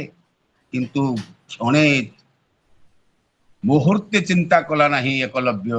ବୃଦ୍ଧ ଆଙ୍ଗୁଳି କାଟି ଗୁରୁଙ୍କ ପାଦ ତଳେ ଥୋଇଦେଲା। ଇଏ ହଉଛି ଅଥର୍ବ ବେଦୀ। ଯିଏ ଦିଏ, ସିଏ ହଉଛି ଅଥର୍ବ ବେଦୀ।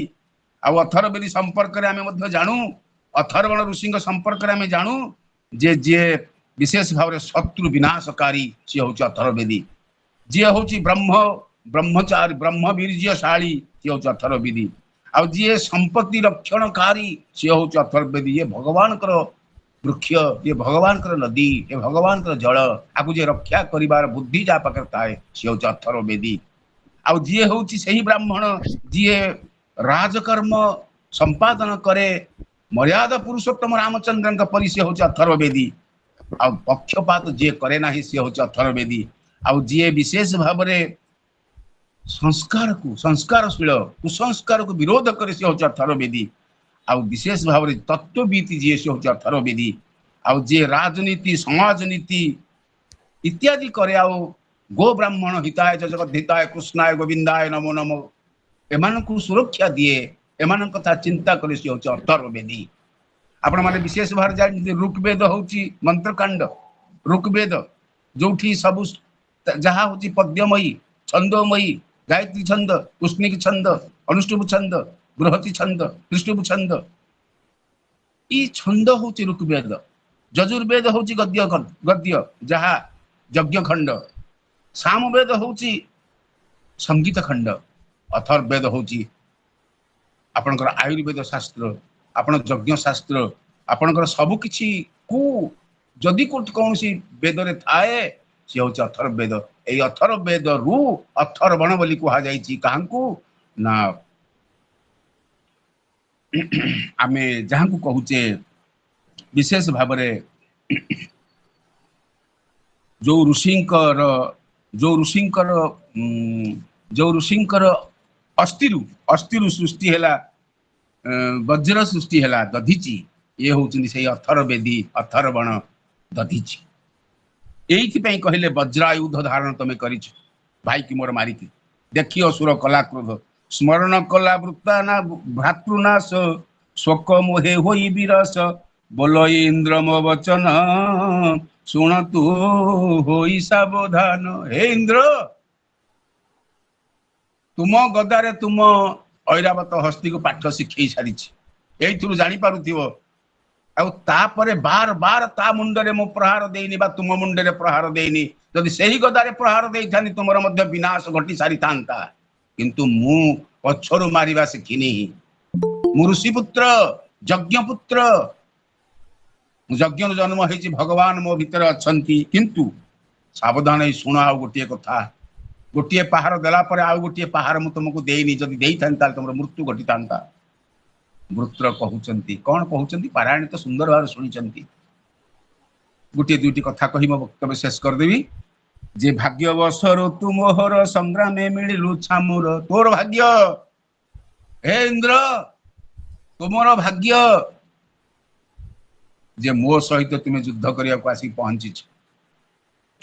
आ मोर भातृनाश करी आपण किंतु आजी आपण का मुंड गंडी दीटा अलगा करी मु जो हाथ में धरची शूल त्रिशूल ए त्रिशूल रे मु तुमको हत्या करी तुम हृदय को विद्ध करी विदारण करी हृदय को आउ क्यों कारण मो अग्रज अपापी आत्मज्ञानी द्विज खड़गे धरी तोर तार शिर छेदिलु तुही दुराचार एठी मने पड़ुची कहां कथा ना विश्वरूप कथा विश्वरूप तीन मुंडिया जो विश्वरूप सोमरस अर्ण एवं अमृत सोम कहले अमृत एवं सूरा आउ तो सहित अर्ण तीन मुखरे जे पाउथिले जो ऋषि से होचंदी विश्वरूप एवं तांकु हत्या सप्तम अध्याय आम शुणीचे ए कथा उल्लेख करिसंती ए कथा उल्लेख करुचंती वृत्र कहले जे छेदिलु तुही दुराचार पशुर प्राय कमाइलु गोटे पशु को जमी छेली की मारिक आम खाऊचु मांस मटन बोली कहूचु मटन हमको मीठा लगुच तू से भाव में मोर भाई को विश्वरूप को तू हत्या कलु जी विशेष भाव में जो प्रजापति अंगिरस ऋषि जो प्रजापति आ जो बृहस्पति नथिले ब्रह्मांड भितर से बृहस्पति स्वरूप जाइथिले मु तोते तो देवता मान को एते बड़ सहयोग देली जो जे देइथिले विश्वरूप तू तांको हत्या कलु स्वर्ग भोग को वांछा कलु स्वर्ग पुणी पाइबु बोली इच्छा लज्जा संपद दया कीर्ति सबू छाड़िलु मूढ़मती तो मुह को टिके लाज नाही इंद्र एवं केवल राजपद पाई इंद्रपद पाई आज्ञा जिते बड़े असुर माने जिते बड़े दितिपुत्र माने तपस्या करिसनि सेते बड़े इंद्रपद इंद्र भयर थरिचंती काले इंद्रपद पळेबो बोली जेते बड़े प्रहलाद तपस्या करूचंती जेते बड़े ध्रुव तपस्या करूचंती सेते बड़े इंद्र मध्य आतंकित जेते बड़े विश्वामित्र तपस्या करूचंती वशिष्ठ तपस्या करूचंती आतंकित इंद्र दैविक गुण संपन्न ऋषि माने तपस्या करूचंती सेतिकी बेले मध्य आपण जानिचंती विश्वामित्र ऋषि तपस्या करूचंती इंद्र कौन करिचंती कि उपाय करिचंती एवं जेते बड़े विशेष भाव में जो जो देवता भगवान शंकर भगवान तपस्या करूचंती तपस्या भंग हुए तो परवर्ती काल तार कारण थाई पारे तांको स्वप्न भंग करिबा पई तांकर तपस्या भंग करिबा पई तांको पाखरे तो सुंदरी स्त्री मानकर अभाव नाही ना अप्सरा मानकर अप माने जल जल जो माने जन्म नहीं थिले समुद्र मंथन रु उर्वशी मेनका उर्वशी तो जानू जन्म से जाह्नवी से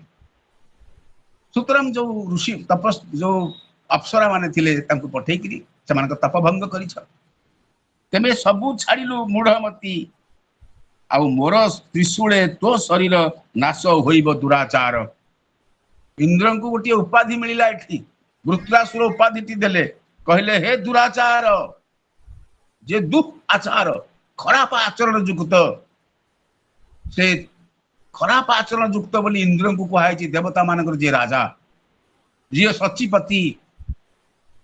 ଇନ୍ଦ୍ରାଣୀ ଯାହାଙ୍କର ପତ୍ନୀ ଦେବୀ ପ୍ରତିମା,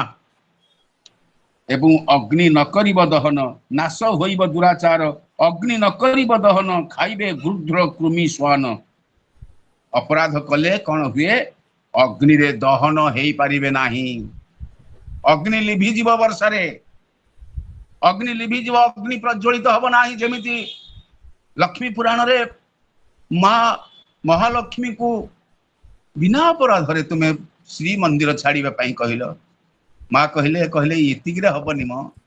ଏତିକିରେ ହବନି, ତମକୁ ଖାଦ୍ୟ ମିଳିବନି। ଅଗ୍ନି ଦେବତାଙ୍କୁ ରାଇକି ଡାକିକି କହିଲେ, ଅଗ୍ନି ଦେବତା ତାଙ୍କୁ ଆଉ ଟିକେ ପନିଶମେଣ୍ଟ ଦରକାର। ନା କଣ? ଜଳିବନି। ଏ ଯଦି ପୁରୁଷ ଲୋକ ରୋଷେଇବାସ କରି ଖାଇବେ, ନାରୀ କି ପଚାରିବେନି ଏମାନେ? ନା ଠିକ ଅଛି, ମୁଁ ଜଳିବିନି। ମରିଗଲେ ଆପଣ ଦେଖନ୍ତୁ, ଅନେକ ଲୋକଙ୍କର ମୃତ୍ୟୁ ହୁଏ। ଯେମିତି ଅନେକ ସେଲ ମା ଗର୍ଭରେ ମୃତ୍ୟୁବରଣ କରନ୍ତି, କିନ୍ତୁ ଆପଣ ରକ୍ଷା ପାଇକି ମଣିଷ ଜନ୍ମ ପାଇଛନ୍ତି। ଲକ୍ଷେ ସେଲ ମା ଗର୍ଭରେ ମରିଯାଆନ୍ତି ଆଜ୍ଞା।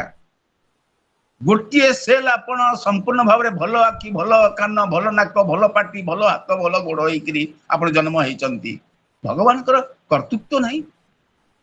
ମା ଗର୍ଭରୁ ଏତେ ସେଲ ମରିଗଲେ ବାପାଙ୍କ ବୀର୍ଯ୍ୟରେ, ମାର ରେଜ ସଂଯୁକ୍ତ ହେଇକିରି ଆପଣ ସୁସ୍ଥ ସୁନ୍ଦର ହେଇକି, ଗୋଡ଼ ଭାଙ୍ଗିଲାନି, ହାତ କଣା ହେଲେନି, ଅନ୍ଧ ହେଲେନି, ଛୋଟା ହେଲେନି,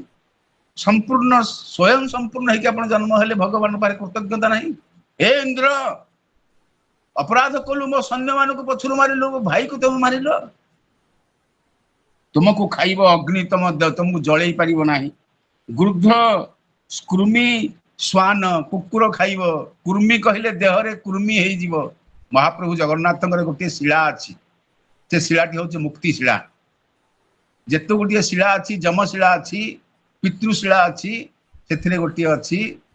ଶିଳା ମୁକ୍ତି ଶିଳା। ଅନେକ ଭୁଲ କରିଥିଲେ, ଜୀବ ଛାଡ଼ିବନି ଆଜ୍ଞା ଶରୀର ଭିତରୁ। ଜୀବ ଛାଡ଼ିଲାନି।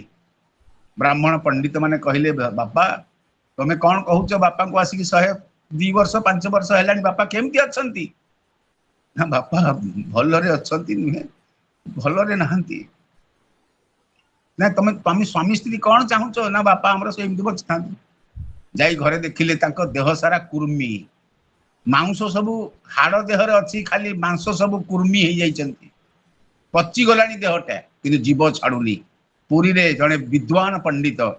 ମୁକ୍ତିଶିଳାର ଜନ୍ମ ସେଇଠୁ ହେଲା। ମହାପ୍ରଭୁ ଜଗନ୍ନାଥଙ୍କର ଯୋଉ ମୁକ୍ତିଶିଳା, ସେଇଠୁ ଆରମ୍ଭ ହେଲା ମୁକ୍ତିଶିଳାର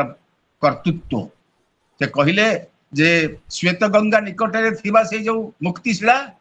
ଏ ମୁକ୍ତିଶିଳାରେ ଯାଇ କୁହ, ପ୍ରଭୁ ଜଗନ୍ନାଥ ମୋ ବାପାଙ୍କର ପ୍ରାଣବାୟୁକୁ ନେଇଯାଅ, ମୋର ଆଉ ପ୍ରୟୋଜନ ନାହିଁ। ତୁମେ ସ୍ୱାମୀ ସ୍ତ୍ରୀ କହି ଚାଲିଛ ଯେ ମୋ ବାପା ବଞ୍ଚିଥାନ୍ତୁ, ମୋ ବାପା ବଞ୍ଚିଥାନ୍ତୁ। ପୋକ ମାଛି ହେଇଗଲେଣି ଆଜ୍ଞା, ବଞ୍ଚିଥାନ୍ତୁ। କାହିଁକି ବଞ୍ଚିବେ ଯେ? କୁହ, ପ୍ରାର୍ଥନା କରିକି ଭଗବାନଙ୍କୁ କୁହ, ଅଗ୍ନିକୁ କୁହନ୍ତୁ ଦାହିକା ଶକ୍ତି ଦେବେ, ଦହନ ହେଇପାରିବ, ଆଉ ମୃତ୍ୟୁ କିଭଳି ଆସୁ ଏ କଥା କୁହ। ତତ୍କ୍ଷଣାତ ହେଇଗଲା। ଆପଣ କହିଦେଲେ ମୋର ମୃତ୍ୟୁ ହଉ ବୋଲି ଜଗନ୍ନାଥଙ୍କୁ, ଆପଣଙ୍କର ମୃତ୍ୟୁ ହବ, ନହେଲେ ମୃତ୍ୟୁ ହେଇପାରିବ ନାହିଁ। ଏଇଥିପାଇଁ କହିଲେ ଯେ ଗୃଧ୍ର ଗିରିଧ ଖାଇଦବ ଆଜ୍ଞା। ଆପଣ ଭାବୁଛନ୍ତି କି ଆପଣ ଘରେ ମରିବେ, ଆପଣଙ୍କ ପୁଅ ଝିଅ ଆପଣଙ୍କୁ ନେଇକି ଦାହ କରିବେ, ଆପଣଙ୍କର ସଂସ୍କାର କରିବେ, ବ୍ରାହ୍ମଣ ଭୋଜନୀ ଦେବେ? ନାହିଁ ଆଜ୍ଞା, ସେମିତି କିଛି ସମ୍ଭବ ନାହିଁ। ଆପଣଙ୍କର ସେମିତି କଣ ତପସ୍ୟା? ସେମିତି ତପସ୍ୟା ଥିଲେ ପୁତ୍ର ନାତି କନ୍ୟା ଥାଇକିରି ଝିଅଟିଏ କାନ୍ଦିବ ମୋ ବାପା ମୋ ବୋହୁ ବୋଲି। ଏବଂ ନିଶ୍ଚିତ ଭାବରେ ଆପଣଙ୍କୁ ସମସ୍ତ ସଂସ୍କାର କରିବା ପାଇଁ ଅଥର୍ବବେଦ କହୁଛି ଆଜ୍ଞା, ଅଥର୍ବଣ ଋଷିଙ୍କ କଥା। ଯୋଉ ଋଷିଙ୍କର, ଯୋଉ ଦଧିଚୀଙ୍କର ଅସ୍ଥିରେ ତିଆରି ହେଇଥିଲା ବଜ୍ର, ସେଇ ଅଥର୍ବଣ ଋଷି କହିଛନ୍ତି। କହିଲେ ଯେ ଯୋଉ ଅସ୍ଥି, ସେ ଅସ୍ଥି କାରଣରେ ଲାଗିଲା କୋଉଥିପାଇଁ? ଅଥର୍ବ ବେଦୀ ବୋଲି। ଅଥର୍ବ ବେଦୀ ବୋଲି ଅଥର୍ବଣ ଋଷିଙ୍କର ଅସ୍ଥିରେ ତିଆରି ହେଲା ବଜ୍ର। ନହେଲେ କୁର୍ମି ଖାଇଦବ, ଗୃଧ୍ର ଖାଇଦେବ, ଶ୍ୱାନ ଖାଇଯିବ, କୋଉଠି ପଡିକି ମରିବେ ଠିକଣା ନାହିଁ। एइथिପାଇଁ जगन्नाथ पाखरे प्रार्थना जे प्रभु मोर सुख मरण हो मते आउ किछि बांछा नाही प्रभु मोर आउ किछि बांछा नाही मोर सुख रे मरण हो बिना दैन्य जीवन अनायास रे मरण आउ कोन मागुणी भगवान तो सबु देइचंती हाथ देइचंती जीवन पात्र म भरी सकते मते न देले बोली किछि कहिबी कि हे आउ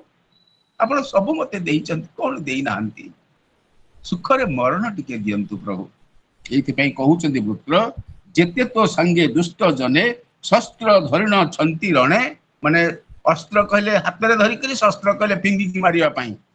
एवं जे मते प्रहार को कले ताहांकु छाड़ीबी कि भले जे मते मारुची मु ताकु कोन छाड़ी देबे वेद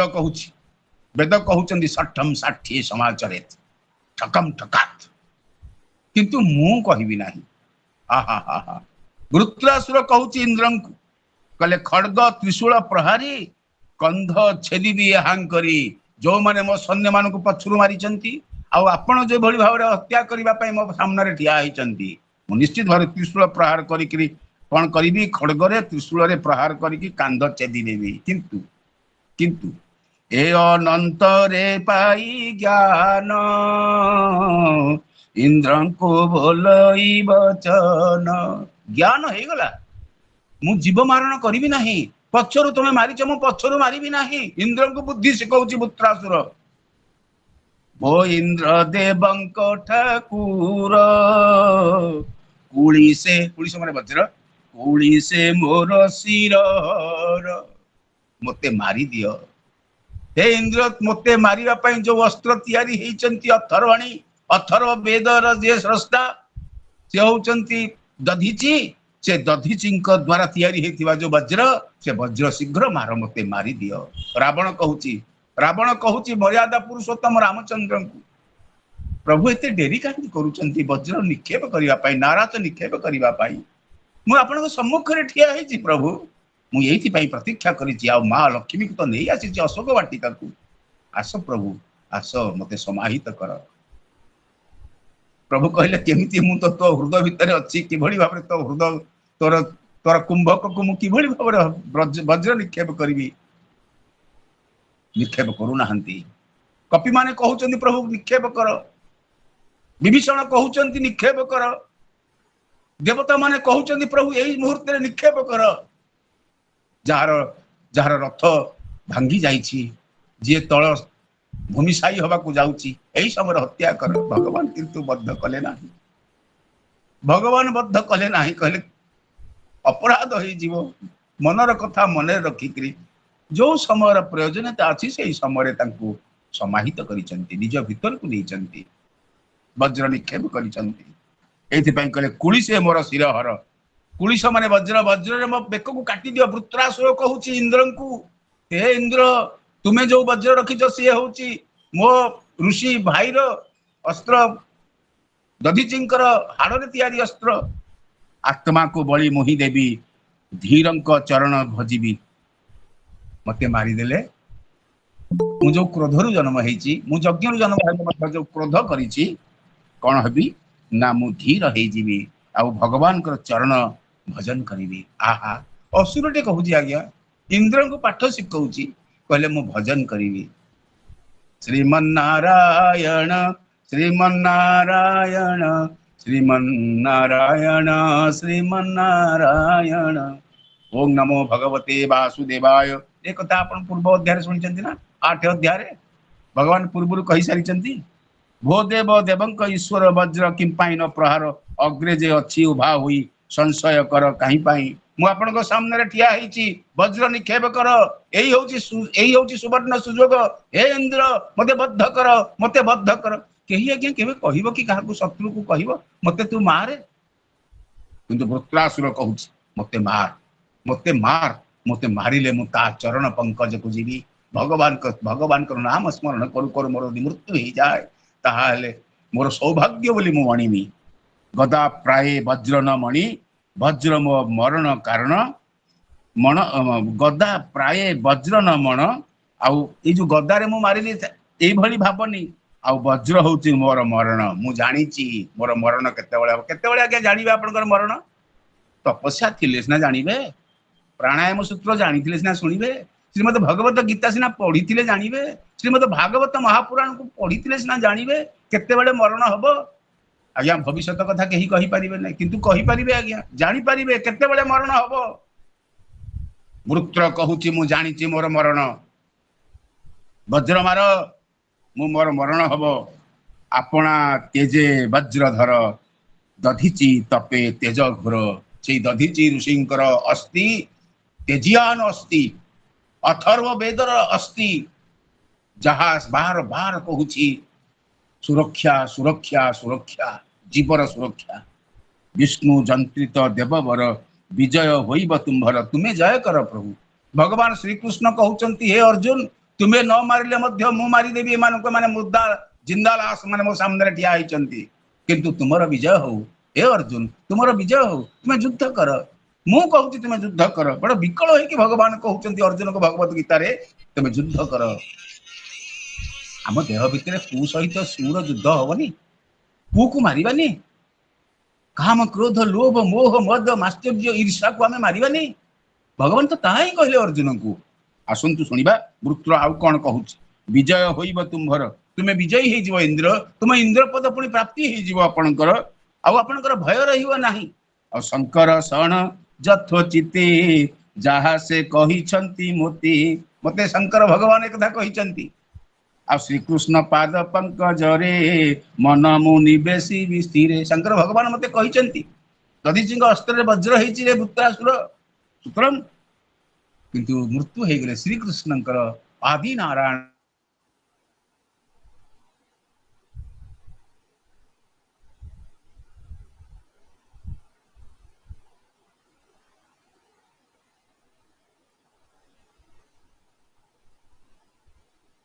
तपस्या करी जोगी आपण शुणी ना वैदेहिक विलास रे आपण शुणी ना रामायण रे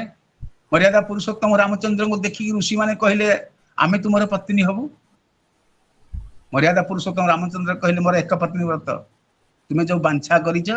आउ अपेक्षा कर आउ गोटे अर्थात 4,32,000 वर्ष प्रतीक्षा कर आसीबो त्रेता पर द्वापर जुग मु हेबी रंगावतार रसावतार हेबी रसिक शेखर हेबी समस्त को महारास रे स्नान करेबी चंद्र चकोरित रजनी तुम सहित महारास हब तुम्हें गोपी हब मु हेबी गोपाल तुम्हें गोपी हब मु हेबी गोपाल तुमको रस स्निग्ध करेबी तुम्हें हब मोर पत्नी मु हेबी तुमर स्वामी ठीक से भाया कहउचंती जोगी माने हजार हजार लक्ष लक्ष वर्ष तपस्या करूचंती कौन पाई मोक्ष प्राप्ति हवा पाई आउ जन्नी जन्म हबार प्रयोजन नाही आउ माँ गर्भर से लाल कीट भितर आउ सढ़ी आसवा आउ प्रयोजन पड़ो ना वृत्र कहूची जे मु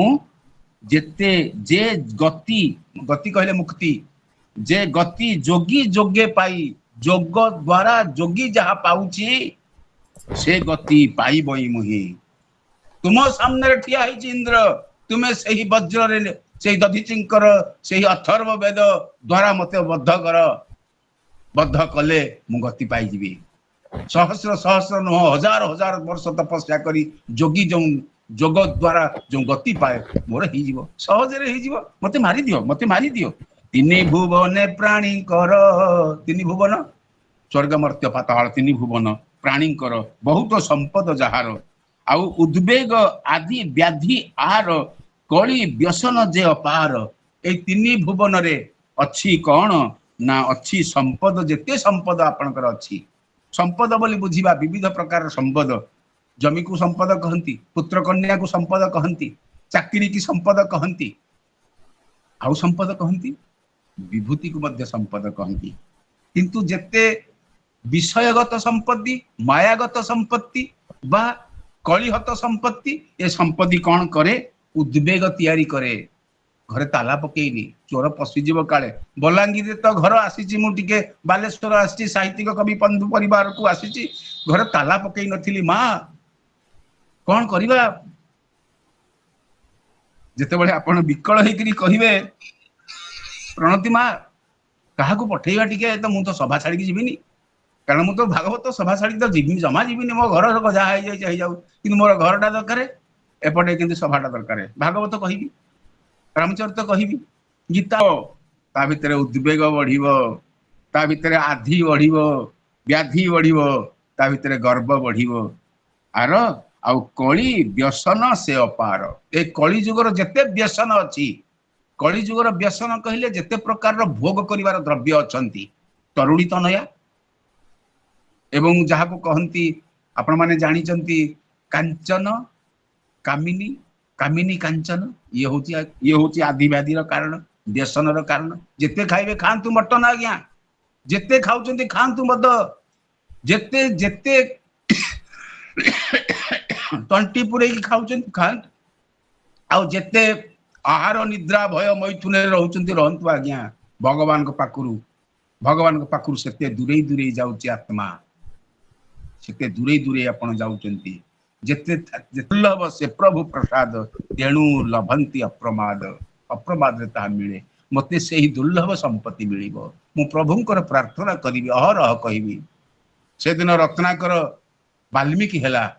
शिखी नथिला कौन सी शब्द मरा बोली शब्दटी शिखिथिला नारद महर्षि गुरु शिखई देले कहले से मरा मरा कह मरा मरा कही गला राम राम हे गला राम राम हे गला ओई हुंकाटे पाल्टी गला जन्म सार्थक हो गला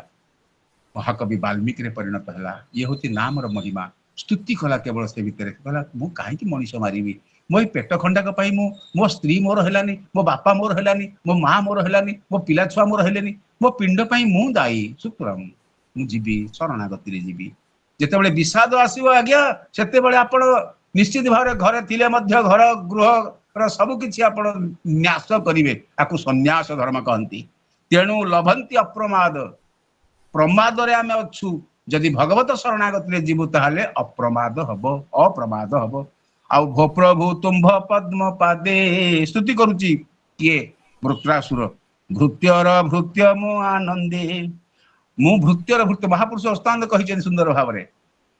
कोन कहिले कहिले भृत्यर भृत्यर भृत्य भणे दिन अच्युत बहुत लंबा अछि अष्ट गुज्जरी रे कहिचंती भाव विनोदिया ठाकुर भक्त वत्सल हरि जो कथाटी कहिचंती अष्टगुज्जर रे ठीक एई भली कथाटी कहिचंती जे मु भृत्य भाव रे हेबी मु भृत्य हे जी प्रभु आपनकर आपण मोर राजा आपण मोर मालिक आपण मोर बापा तमेव माता च पिता तमेव बंधु च सखा तमेव विद्या द्रविड़म तमेव सर्वम मम देव देव एथि भी कहउछनी मु भृत्यर भृत्य मु आनंदे होई भी ए मोहर मन मु होई भी कोन हेबी भृत्यटिए हेबी महापुरुष अष्टांग कहले सान हेले मन सरुआ होई तेणु अच्युत शूद्र बोलाई अच्युत कहले मु शूद्र शूद्र रे सेवा प्राप्त हुए तेणु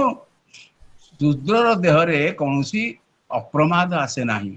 ए प्रमाद आसे नाही अप्रमाद आसे कोई भी ए मोहर मन इंद्र को कहउचंती वृत्रासुर वृत्रासुर कहउचंती मु कौन हेबी ना भृत्यटिए हेबी कहार भगवान श्री कृष्णंकर आ सेवा करिबी अनुक्षण द्वितीय कथा हला सेवा करिबी ने प्रथम कथा हला दुर्लभ संपत्ति प्राप्ति हेबी दुर्लभ संपत्ति कौन ना भृत्य हवा तृतीय कथाटी होची मु सदा सर्वदा सेवकटिए हेबी जे सेवक से किए ना से होची जेमिति आपण ब्राह्मण देवता मानकर कर्म होची कौन पुरर हित करिबा मंत्र पाठ करिबा स्तुति करिबा क्षत्रिय होची सुरक्षा प्रदान करिबा वैश्यर होची कृषि कर्म करिबा शूद्र कर्म होची कृषि कर्म करूथवा वैश्य को सहयोग करिबा आ समस्तंकर सेवा करिबा एहिटी पे कहिले सेवा करिबी मु सेवा कले कौन हबो सेवा को उल्टे देले बासीबा को हबो आपण सेवकटिए होंतु ना भगवान ए भली भाव रे देबे आपण बासीबा आरंभ करिवे कीर्तन कर्म जे तुम्भर करु मो वचन शरीर द्वितीय अछि जो स्मरण कीर्तन विष्णु स्मरणम पाद सेवनम अर्चना वंदनम दास्य सत्य आत्मनिवेदन नाम कीर्तन करे नाम कीर्तन तो कीर्ति अछि समस्त सब संत मानकर नाम कीर्तन संपर्क अछि हरे राम राम राम हरे हरे हरे कृष्ण कृष्ण कृष्ण हरे हरे हरे राम कृष्ण आज्ञा आउ किछि कहिबेनी खाली कहिबे 108 थर हरे राम कृष्ण हरे हरे कहिले निर्गुण ब्रह्म राम कहले राम मा कृष्ण मधुसूदनम कृष्ण आकर्षण शक्ति भगवान को मो भितर बांधिकी रखिबार शक्ति होची कृष्ण भगवान को बांधी रखिबार कौशल होची कृष्ण शब्द कहिबा राधे राधे राधे राधे श्री राधे श्याम मिला दे एथि पे कहले करु मो वचन शरीर स्वर्ग लोके इंद्र पद ब्रह्म लोके ब्रह्म संपद केते गुडी कथा कहिचंती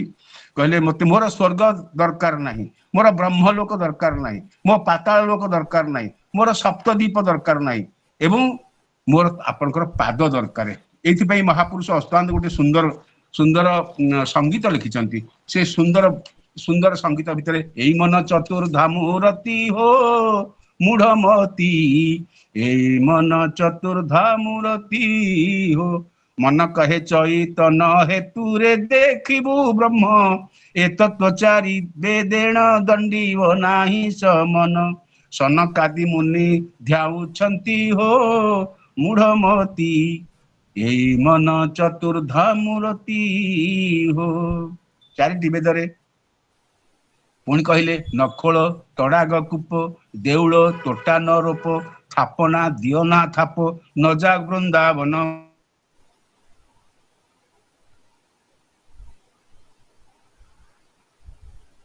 मूढ़मती कौटी अच्छी आत्मा रे आत्मा को देख देखिले पाइबु सुख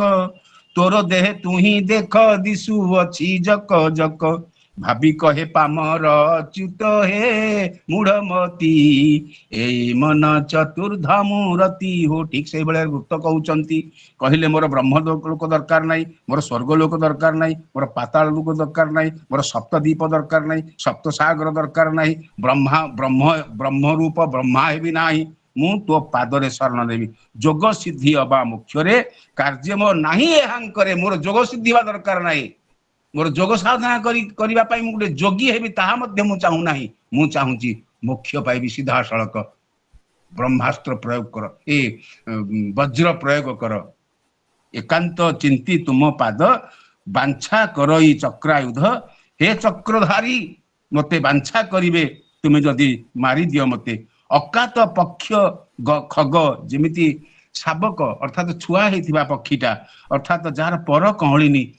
जे किछि बुझिनी शिशु अवस्था अच्छी एभली अजात पक्ष खग जेपरी भाव ता माता लड़ई अनुक्षण मो पिलाटर पक्षी हेनी कुआड़े उड़ीब कि खाईदब ताकू ठीक से भाव मु वृत्रासुर हेले मध्य मते भगवान से भाव पक्षी न उठुवा शिशु शावक परी पोषई नेबे आपणई नेबे ये केते सुंदर भाव तैयारी हेची भागवत रे क्षुधार्थ होइण बाछुरी जेभली बाछुरीटी भोकिला हेकरी ता माता स्तन को सब बळे बरिक रखिता माँ आम मान को जेभली भाव ता कोଳରେ स्तन्य जदि आमे कांदी देलु से सांगे सांगे ता स्तनटा देई दबो स्तन देई दी कहबो पी दिए क्षीर पी दिए अमृत पी दिए ठीक से भाव में माँ कोଳରେ आमे जेमिति बाछुरी गाई कोଳରେ जेमिति आ पक्षी शावक तार पक्षी माँ पाखरे जेमिति ठीक से भाव मु सेमिति थी तेज वज्र निक्षेप कर मु शीघ्र मृत्युवरण करे मोक्ष प्राप्ति हुए मोर मरण आग दरकार आ भगवान पाखे मु सेवकटीए हेबी तार पद कंजरे मो आश्रय नेबी आ तार नाम स्मरण करुथिबी आ प्रवासी प्रति प्रिया जन्हे आ गोटे उदाहरण देले कहले प्रवास रे जाइथिबा ता प्रिया कथा जेमिति मन पकाए मु सेही भली तांकु सब बेले प्रिया भली मन पकेइबी आ लड़ई मो मन तेसने भोनाथ दर्शन तोर एठी दर्शन दर्शन दर्शन आकांक्षा रहिला मु खाली तुमको देखुथिबी आकु लयांग बोली मध्य कहंती लयांग लीलांग जोगांग भोगांग चारिटी धारा रे आमे अछु से संपर्क व्याख्या कला लंबी जीव भोनाथ दर्शन तोर हेउ ए आशा पूर्ण कर गोटिए धाड़ी रे कहले कहले प्रभु मोर तुमर दर्शन केवल प्रयोजन हे जगन्नाथ तुमर टिके दर्शन कर दर्शन पाइबी कि भली भाव रे एवं विशेष भाव रे जहा कहा जायछि मन पकाउचंती कोन अधरम मधुरम बदनम मधुरम नयनम मधुरम हसितम मधुरम हृदयम मधुरम गमनम मधुरम मधुराधिपते अखिलम मधुरम मधुराधिपते अखिलम मधुरम मधुराधिपते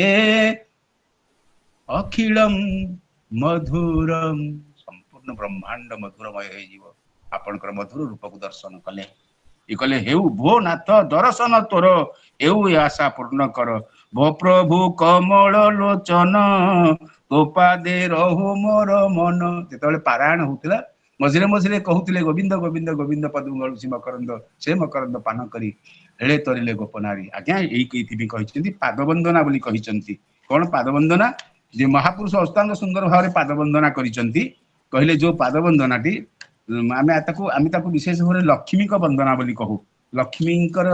वंदना बोली कहू से पाद वंदनाटी एई भली भाव रे जे विशेष भाव रे कहा जायछि जय जय लक्ष्मी कांत हो जय श्री जगन्नाथ जहा पादे कोटि ब्रह्मांड ध्यान करे जुगत गंगा देवी जार चरणु होई छंती बाहर केउ जल देई धोईबी प्रभु चरण तोर एई होची पाद सेई पाद वंदना करिया पई कोन कहउचंदी वृत्रासुर मते सेई पादटी दरकार पद दरकार नाही आज्ञा मोर सेई पादटी दरकार गोविंद पाद आ तो गोविंद गोविंद गोविंद तीन थर पाद गोविंद कहले गोपपुर गोविंद मथुरापुर गोविंद एवं विशेष भाव में द्वारकापुर गोविंद अर्थात माधुर्य जिले गोविंद एवं ऐश्वर्य जिले गोविंद जहाँ श्री क्षेत्र में महाप्रभु जगन्नाथंकर माधुर्य लीला ऐश्वर्य लीला चली ठीक से भाव में आपणा कर्मबंध बही संसार चक्रे अच्छी पड़ी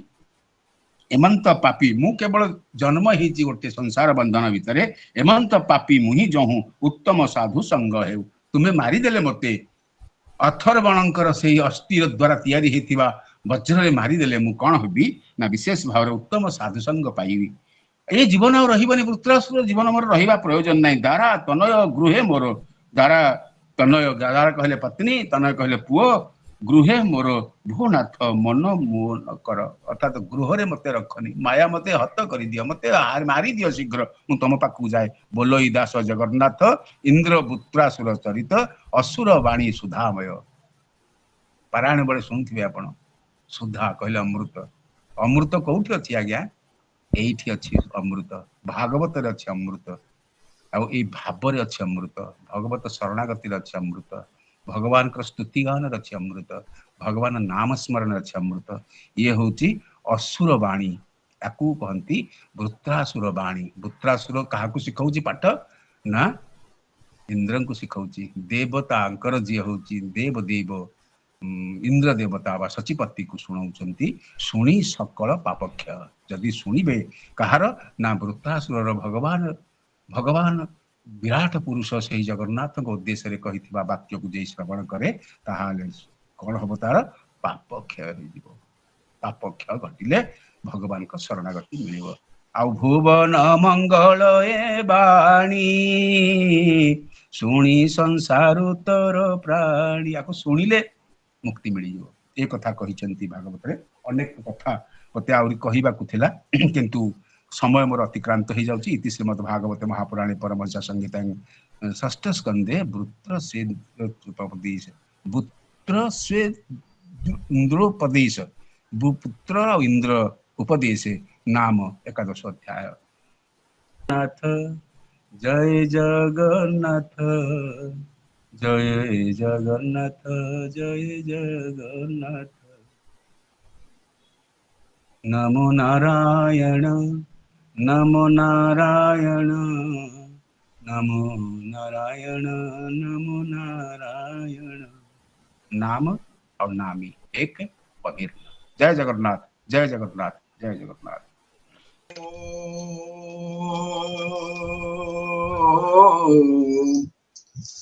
नमो भगवते वासुदेवाय ओम नमो भगवते वासुदेवाय ओम नमो भगवते पुरुषोत्तमाय बर्हापीडं नटवरवपुः कर्णयो कर्णिकारम् बिभ्रतभाषकनककपिशं वैजयन्तीं चमालां रंध्रान वेणुरधर सुधया पूरयन् गोपवृन्दैः वृन्दारण्यं शपथरमणं प्रावीण सत्वीस गीत कीर्ति। आज ये पवित्र श्रीमद् भागवत संध्या साहित्यिक कविबंधु परिवार बालेश्वर अनुष्ठान समस्त कर्मकर्ता सभापति महोदय यशस्विनी संपादिका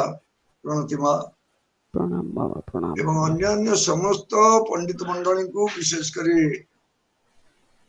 पंडित डॉक्टर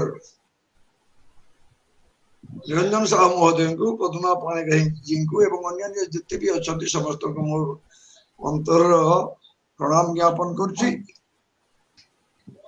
एवं माँ जो सुजोग टिके देइछंती तार किछिटा सद्व्यवहार करबा पई जाउची। आपण माने समस्त जानती ये जो आजिकार 11 अध्याय षष्ठ स्कंधर एकादश रे इंद्रवृत्र कथोपकथन विचित्र ये कथाटा को डॉक्टर पंडित प्रवाचक प्रोफेसर निरंजन साहू महोदय आम आगे बड़ सुंदर भाव सावलील भाव अति सरल सहज हिसाब से उपस्थापन कर समस्ते कहवाटा आगर भी शुणीचे बर्तमान भी शुणा सी जिते कहते सुंदर तृप्तिर अवसाद ना जिते देखुले जगार मुझे शुणुले कहीदे आ नुआ लगुताई ये होती से डॉक्टर निरंजन साहू महोदय जहां प्रत्येक कथारे अमृत संधान मिले बड़ सुंदर भाव से आज ये प्रकाश कर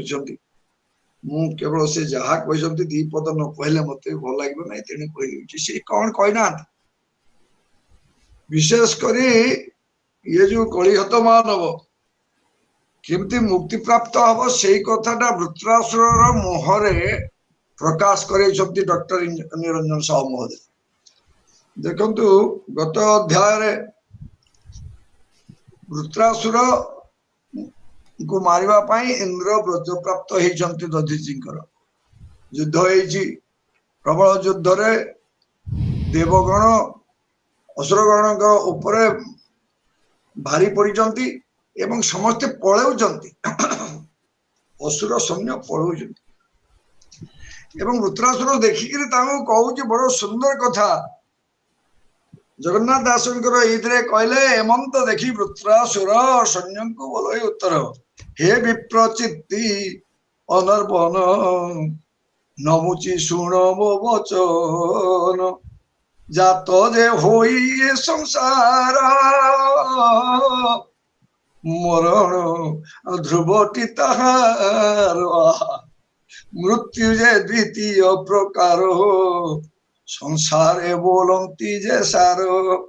ब्रह्मा भावने दे चित्त ब्रह्म भावने दे चित्त जी प्राणी प्राण होए हो तो ये रण क्षेत्रे प्राण दे वीर सज्जारे रोहे सो ये वृत्रासुर तार असुर सैन्य को कहूचे कि सुंदर कथा हतो वा प्राप्स्यसे स्वर्गं जित्वा वा भक्ष्यसे महिम् ततो उत्तिष्ठ कौन्तेय युद्धाय कृत निश्चय भगवान श्रीकृष्ण कथापुत्र अर्जुन को कहले अरे जोटा हेले निश्चित भाव स्वर्ग प्राप्तिटा निश्चित भाव से कथाटा आज वृत्रासुर सैन्य मान को कहते दी प्रकार भाव मनीष ये जो जन्म ग्रहण कर दी प्रकार हिसाब से मुक्ति पाइबे गोटे ब्रह्म भाव ने दे चित्त जे प्राणी प्राणे होए हो तो मृत्यु समय जंजम वापी स्मरण भावम त्यजत्यम ते कलेवरम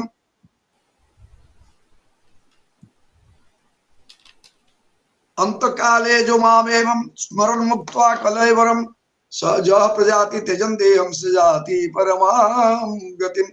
मृत्यु समय मोर नामटा को स्मरण करके मृत्यु प्राप्त हुए सी ही परम गति प्राप्त हुए से कथाटा सी वृत्रासुर कहूँ सैन्य मान को जोटा कि भगवान गीता रे कहते आज पंडित जी बड़ सुंदर भाव आम मान समक्ष उपस्थापन एवं तापर आपण এইটা କହିଲା ପରେ ବି ସେମାନେ ପ୍ରାଣ ବିକଳରେ ପଡୁଥିଲେ ଆପେ ବଞ୍ଚିଲେ ବାପର ନାମ ନାହିଁ ରେ ବାପା ତୋ କଥାଟା ତୋ ଘରେ ରଖିଥା ପଳେଇଲେ ଏମାନେ ଏମାନଙ୍କର ପଳେଇବା ଦେଖିକରି ରାଗି ଯାଇଛି ଏବଂ କହୁଛି କେତେ ସୁନ୍ଦର କଥା କହୁଥିଲେ ମନା ମାନ ଅର୍ଜୁନ ଏବେ ବୁଝାଇ କହୁଛି କ୍ଷତ୍ରିଙ୍କ ରୀତି ଏଇଟା କହିଲେ ବୈଷ୍ଣବ ପାଣି କର୍ଣ୍ଣଙ୍କ ମୁହଁରେ ଅର୍ଜୁନକୁ ଯେ ବର୍ତ୍ତମାନ ମୁଁ ହଉଛି ନିରସ୍ତ୍ର ବିରଥୀ ରଥ ନାହିଁ ମୋର ଚକଟା ଭୂମି ଭିତରେ ପଶି ଯାଇଛି ମୁଁ ତାକୁ ଉଠେଇବା ପାଇଁ ଚେଷ୍ଟା କରୁଛି ତୁ କଣ ମାରିବାକୁ ଚାହୁଁଛୁ କୃଷ୍ଣ କହୁଛନ୍ତି ଅର୍ଜୁନକୁ ଆରେ ମାର ବର୍ତ୍ତମାନ ହିଁ ସମୟ ଅଛି ସୁଯୋଗ ପାଇଥିବ ଯେତେବେଳେ ଭଲ କରି ବିଧାୟ ଥୋଇଥିବ ସେତେବେଳେ ତ ସେଇ କଥାଟା ଯେତେବେଳେ କହୁଛନ୍ତି ଭଗବାନ ଶ୍ରୀକୃଷ୍ଣ ଏଇଟା ଶୁଣିକିରି କର୍ଣ୍ଣ କହିଲେ ଆପଣ ଭଗବାନ ମୁଁ ଜାଣିଛି ଆପଣ ଭଗବାନ ଆପଣ ତାକୁ ଖରାପ କଥା କେମିତି ଶିଖଉଛନ୍ତି ଏବଂ ଆପଣଙ୍କ କଥା ସେ ଶୁଣିବ ନାହିଁ ସିଏ ପରା ସେଇ ଅର୍ଜୁନ ଯିଏକି କହୁଥିଲା କହିଲେ ମୁଁ ଅସହଯୋଦ୍ଧବ୍ୟମ୍ ଅସ୍ମିନ୍ ସମୁଦ୍ରରେ ମୁଁ କାହା ସହିତ ଯୁଦ୍ଧ କରିବି ମତେ ଟିକେ ଦେଖେଇ ଦିଅ ବୋଲି କହୁଥିଲା ତାକୁ ଏଇଭଳିଆ କଣ ଶୁଣୁଛନ୍ତି ସେଇଠି ସେ କହିଦେଲେ ମନା ମାନ ଅର୍ଜୁନ ଏବେ କଥାବସ୍ତୁ ୟାକୁ ପଣ୍ଡିତ ଜୀ ଯୋଉ ଭଳିଆ ତାଙ୍କର ସରଳ ସାବଳୀଳ ସହଜ ଢଙ୍ଗରେ ଯୋଉ ଢଙ୍ଗଟା ସେ ଧରିକିରି ଆଇଛନ୍ତି ସେଇଥିରେ ସେ ବଡ ସୁନ୍ଦର ଭାବରେ ବୁଝଉଥିଲେ ଏବଂ ସେଇଥିରେ କହିଲା ବେଳେ